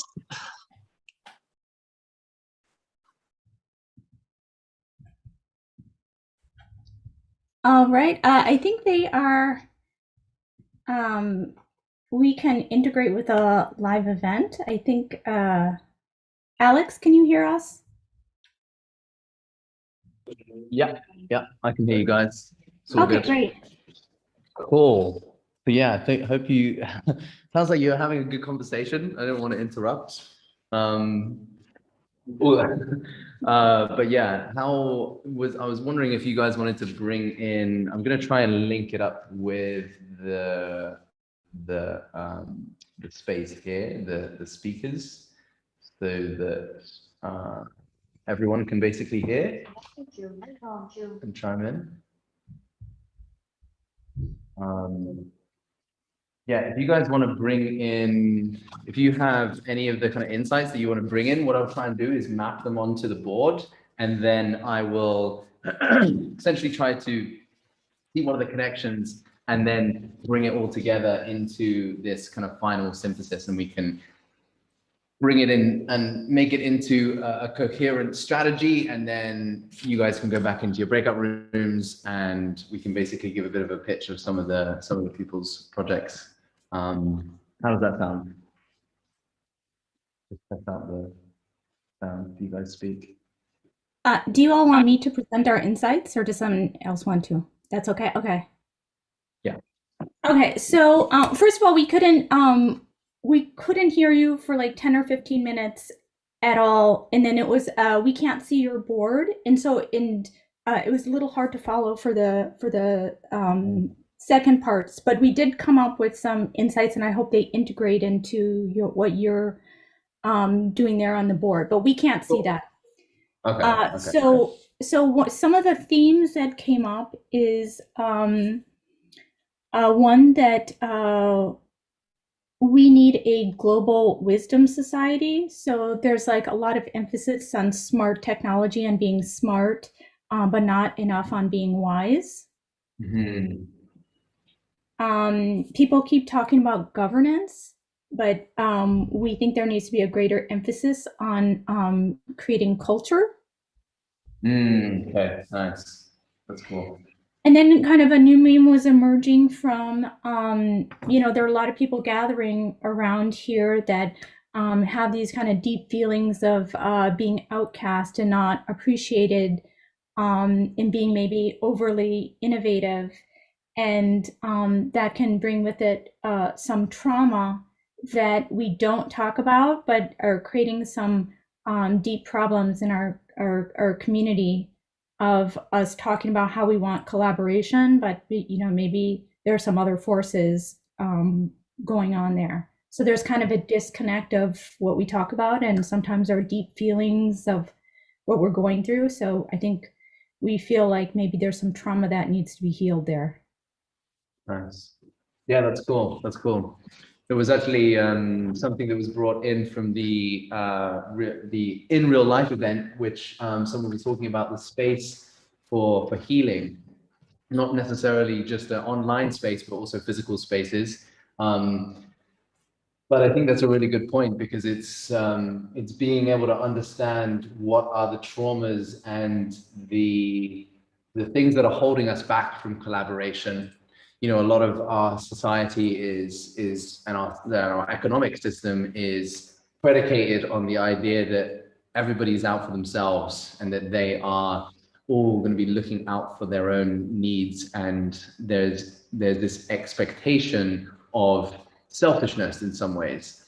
And so that almost creates like a self-fulfilling prophecy. And I've noticed that, especially in even the spaces of people that are really committed to collaboration, it can actually be very difficult because there might be leftover traumas, as you're saying, or there might be some resistance to collaborating with other people because of our egos, or how we believe we're going to be perceived, or the sunk cost that we put into brands or relationships, or how we're interacting.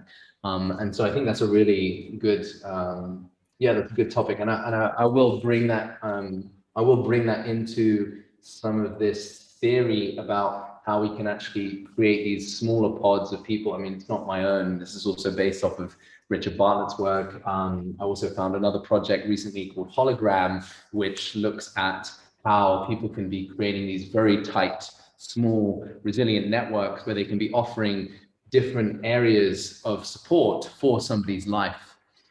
And so I guess that's kind of where I'm bringing this into the creator economy and the communities that are developed out from it, because we can create an ecosystem of practice and space for these kind of trauma healing and for this kind of exploration of our stories and understanding ourselves and what our role might be within this larger transition and larger story. And so in some ways it prepares us for understanding what we need and where our stories actually can be reflected within the larger collective story, the larger collective narrative.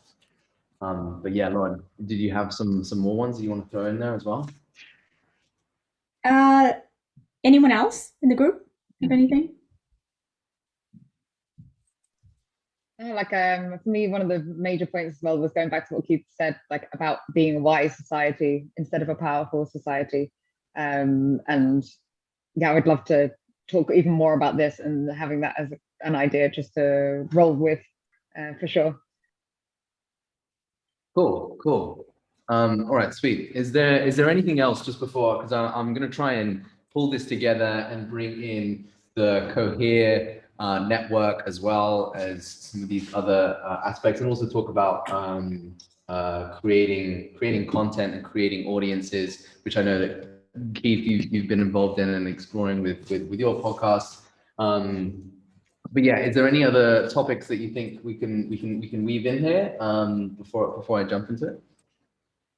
I noticed one thing just on my own. It wasn't something that we talked about, but it does seem like each person here today has kind of an input and an output. Like each person has a question that they've been exploring that they have some expertise in.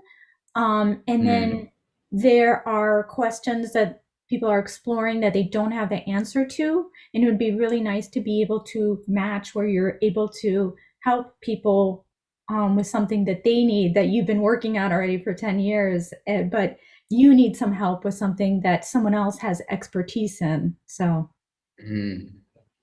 Yeah, that's true. Yeah, that's good. I mean, I'm hoping that a lot of this, I mean, by the fact that some of the people on this call, at least I'm already aware of and in full support of. So I'm intending in many of this, a lot of this is just trying to make this into something that many more people can recognize as being important.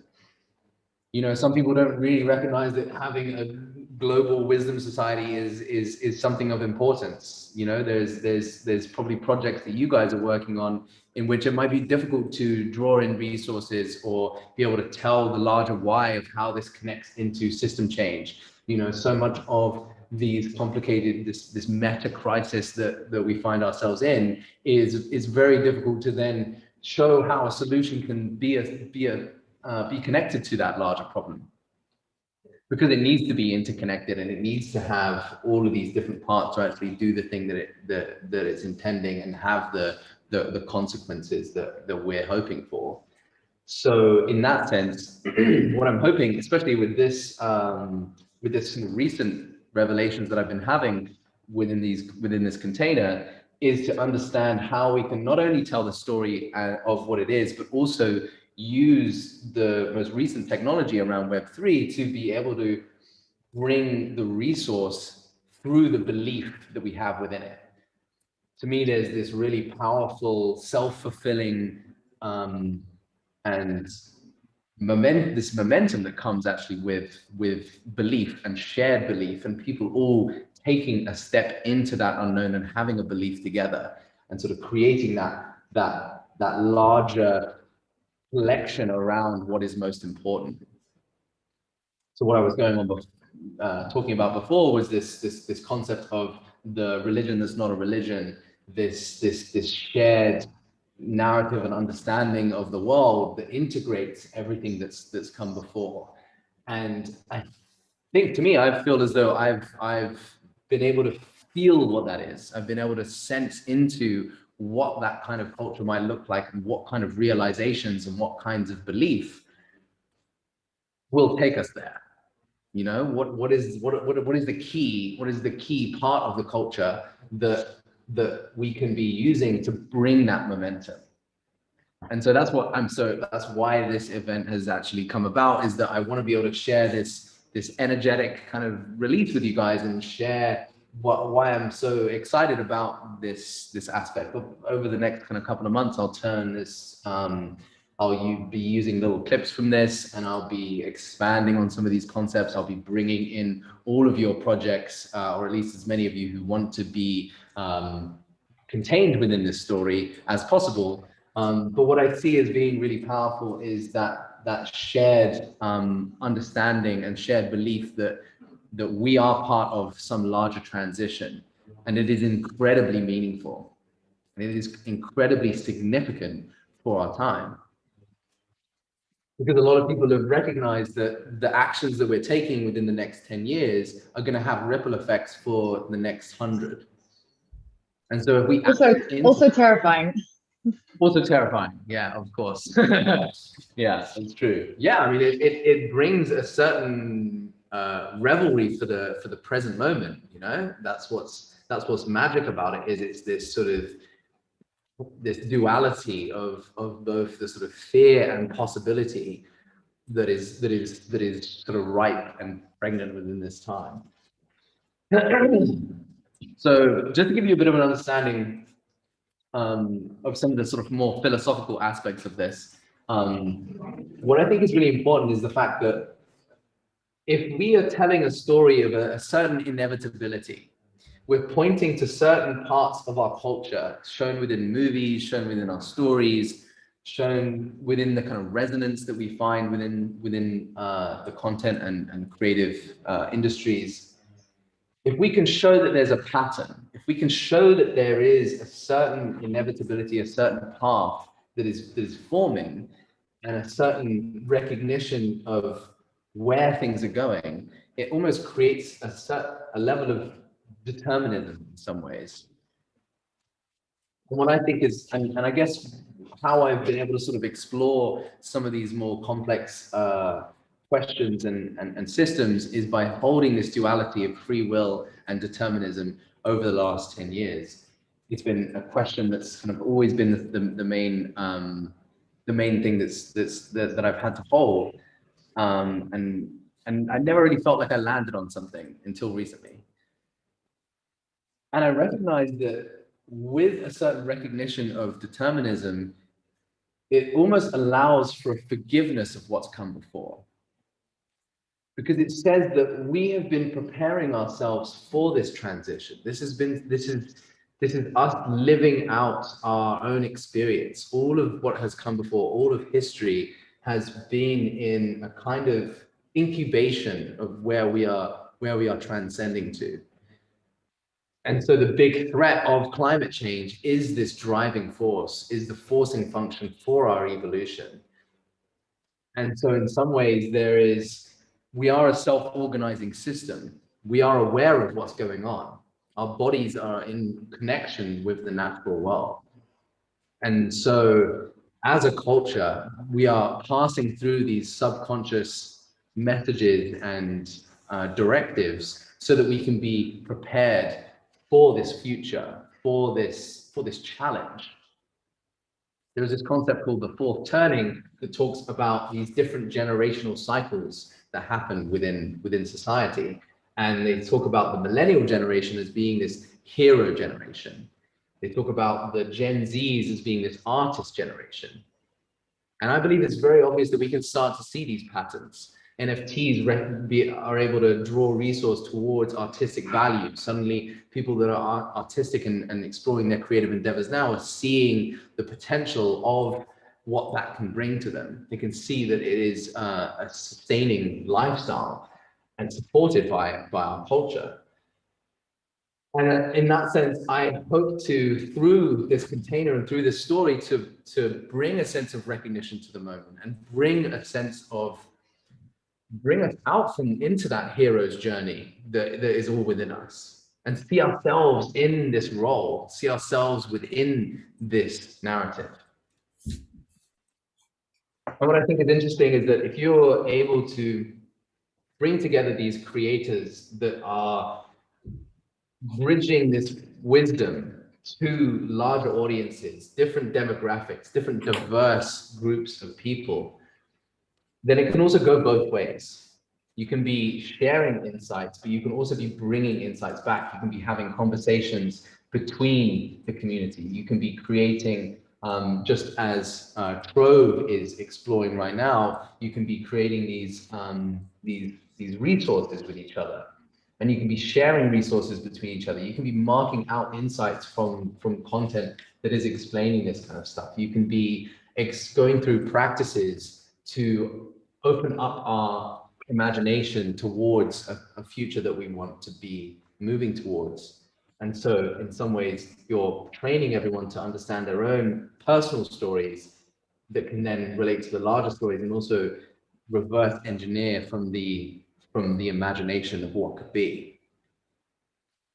And so in some ways, to me, I see this as being the beginning. You find these unique people that are embedded within these larger questions around system change and cultural change, and this important wisdom that many people that I'm connected to have been following. And you can use that as a conduit to represent different communities, because these people can essentially be experimenting with ways of building trust with people on a larger scale. They can be building trust with each other to be able to create a bit of a trust network. They can be sharing themselves vulnerably. They can be sharing their transcendent experiences that they have with the divine, with the sacred. And this allows them to build trust with larger groups of people and a certain reputation. And it allows them to represent them in many ways. And so that's how I see this creator economy aspect coming into the question of governance. And through the communities, you can also be experimenting with the culture. You can be creating physical spaces to experiment with culture. You can be putting yourself into these different games that have different rule sets for people to explore. You can essentially kind of gamify this whole thing and make it somewhere where people can come together into these trusted small groups and work on projects and share the outputs of it. You can make it so that anyone who's creating projects with each other can share all of the resources and all of the channels that are developed within that network. And so with the right membrane of this trusted network, you can essentially create this incredible attractor towards this culture that's being developed, this entity, this movement, this kind of engine of transition.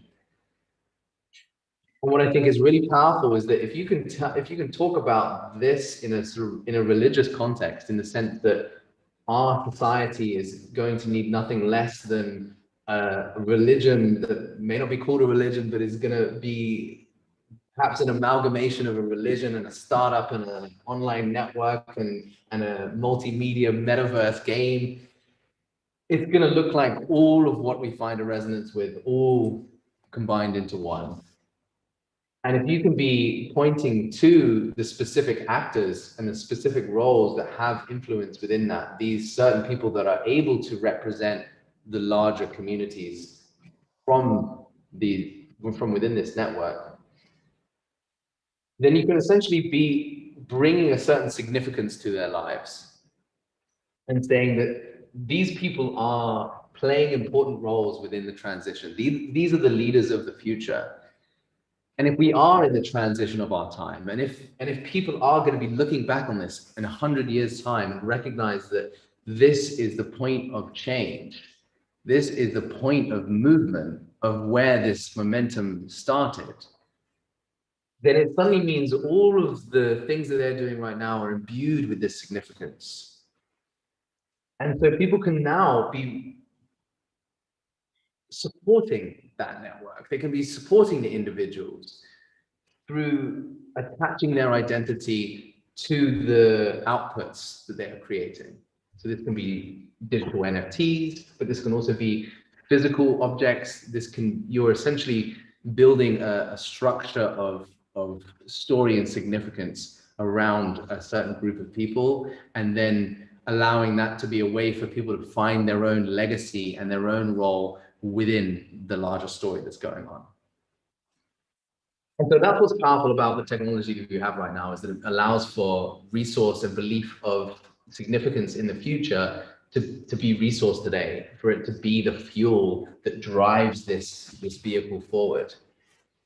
And so that's what I see as being the momentum that we can bring forward in the next 6 to 12 months or the next couple of years. Who knows how fast this can move, but this is what I'm excited to kind of share with anyone who's listening in on the live stream and everyone on the call right now, is just this recent revelation that I've had around what is that momentum that we can be bringing to these people to generate these kinds of communities, generate this kind of exploration of culture, and how we can then be tying this into a larger question of moving ourselves towards a global wisdom society.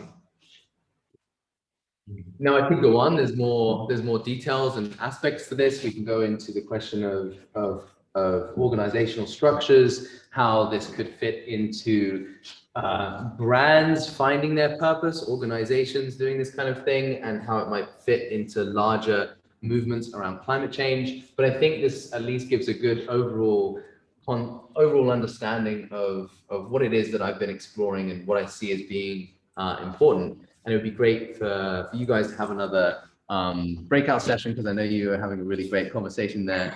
And hopefully this at least gives a bit of an understanding of what I've been exploring and what I see coming forward in the next year or so, for anyone tuning in on the live stream. So yes, just want to say thank you for anyone who is tuning in, and thank you for everyone who's stayed with us on the Zoom call as well. I really appreciate it. And just to kind of weave in some of these final parts. Cohere Network is one that is a project that I recently got connected to, and what I see as being a really good example of bringing value and significance into physical spaces. So by the fact, I mean, I'm sure you can talk about this a lot better, Dakotah, but what I think was really interesting is the sense that I started off looking into the creators and the creatives as being the culture drivers. And what I think is really powerful about having physical spaces that people can be connecting around these ideas and creating value within shared spaces is that it allows us to build a new society in physical space, and allows people to come and experience culture and be owners of it. But yeah, I would rather sort of pass this over to Dakotah, and Keith, if you want to also say anything as final thoughts. But yeah, thank you guys all for coming, and yeah, great to have you here. Pass it over to Lauren. Yeah, thanks, Alex. Yeah, man, I think you really you're articulating this paradigm that's emerging really well. What we're doing with Cohere really fits nicely into this articulation, and what we're working on is, our goal is to help provide infrastructure in the physical spaces, as well as a token economics that helps accelerate this movement. And so Cohere, we're building spaces that are member owned around the world as innovation hubs for the creatives that you're talking about to come together and amp each other's work. And then we're building out a member owned shared asset pool that we've then tokenized. in that it really helps provide the energy and the connection between disparate communities around the world, and helps build an economic model that's based on stewardship and collaboration. So we're basically helping to move from individual ownership into a commons that's held and co-owned by everyone. And that has all sorts of impacts in this larger ecosystem that you've finally articulated. I can give endless amount of detail. I don't want to take too much time. Is that good, Alex?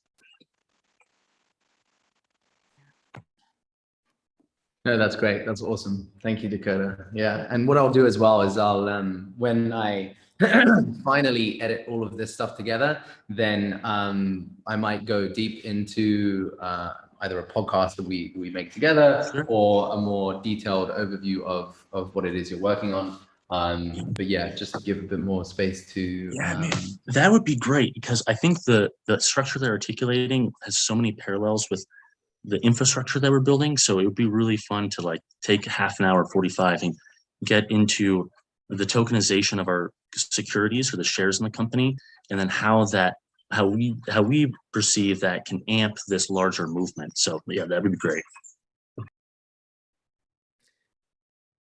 I'll jump in, and I also wanted to say that one of the things I'm most curious about that I don't know if I've fully connected with, and I don't want to take up too much time on necessarily, but I could sit in for a little while on this, is just knowing what people in the physical space have been talking about has been something that I don't know if I fully connected with or what's going on there exactly. So I'm curious about that. And then I heard a little bit of I think what I'm mostly focused on at this point, I'm doing a little bit of systems work, trying to build out some systems for West Coast Quakers to make an ecological transition. And same thing at the school that I work at. But I think the main piece of work that I'm focused on is I've been moving more and more towards this wisdom-oriented lens. And in particular, what I've been finding myself shifting on is the thought that wisdom grows much more slowly than power. Wisdom is actually a really slow process. And so one of the things that we're struggling with is that we have a bifurcation of wisdom and power. And so one of my questions that I'm asking myself is, how do we accelerate wisdom? And how do we get power to cool off, put its foot off the brake as we're going off the cliff? Which isn't to say that power isn't all part of this. Power is not necessarily a bad thing, but when it's unbound wisdom, it is. And so I'm personally, I'll plant a seed that I'm personally interested in how we can use sacrifice and satyagraha in the religious context as a means towards helping people reflect inwardly on wisdom. And it's a pretty heavy conversation, but it's one that I think actually we need to have. And I think it's one of the things that can draw us towards getting real with things. Thank you, Keith. Yeah. Yeah, no, I definitely, I feel the same need. I think it's certainly a valuable exploration as well to understand how we can be bringing the importance towards wisdom in society. So yeah, I'm totally support what you're doing, and would love to sort of see how I can be adding this in and talking about some more of your work and how it sort of how you see it kind of fitting into this transition. Just to answer your question around the things that were brought in from the physical space, people were exploring the question around space and healing more, as well as long-term visioning, how we can be, we were exploring the question of exponential tech and how we can be influencing tech based on our values, and having our values instilled into the tech that we're developing. And then we're also covering omni-win behavior. How can we be creating the structures to develop omni-win behavior and make it more easily accessible and make it more available for people to explore. So yeah, that was what was covered. I just want to give a little. I would like to wrap up in 5 minutes. I can give you guys, if you guys want to have another breakout session, I can totally leave that up to you. But just wanted to check if there's any questions on it. If there was any things that you guys wanted me to clarify.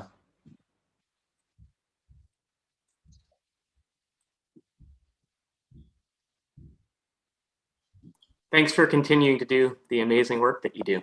It's really cool. Thank you. Thanks for your support as well. I appreciate you being here and taking the time out on a Saturday as well. It's great to have you here, man, and everyone else that's chimed in.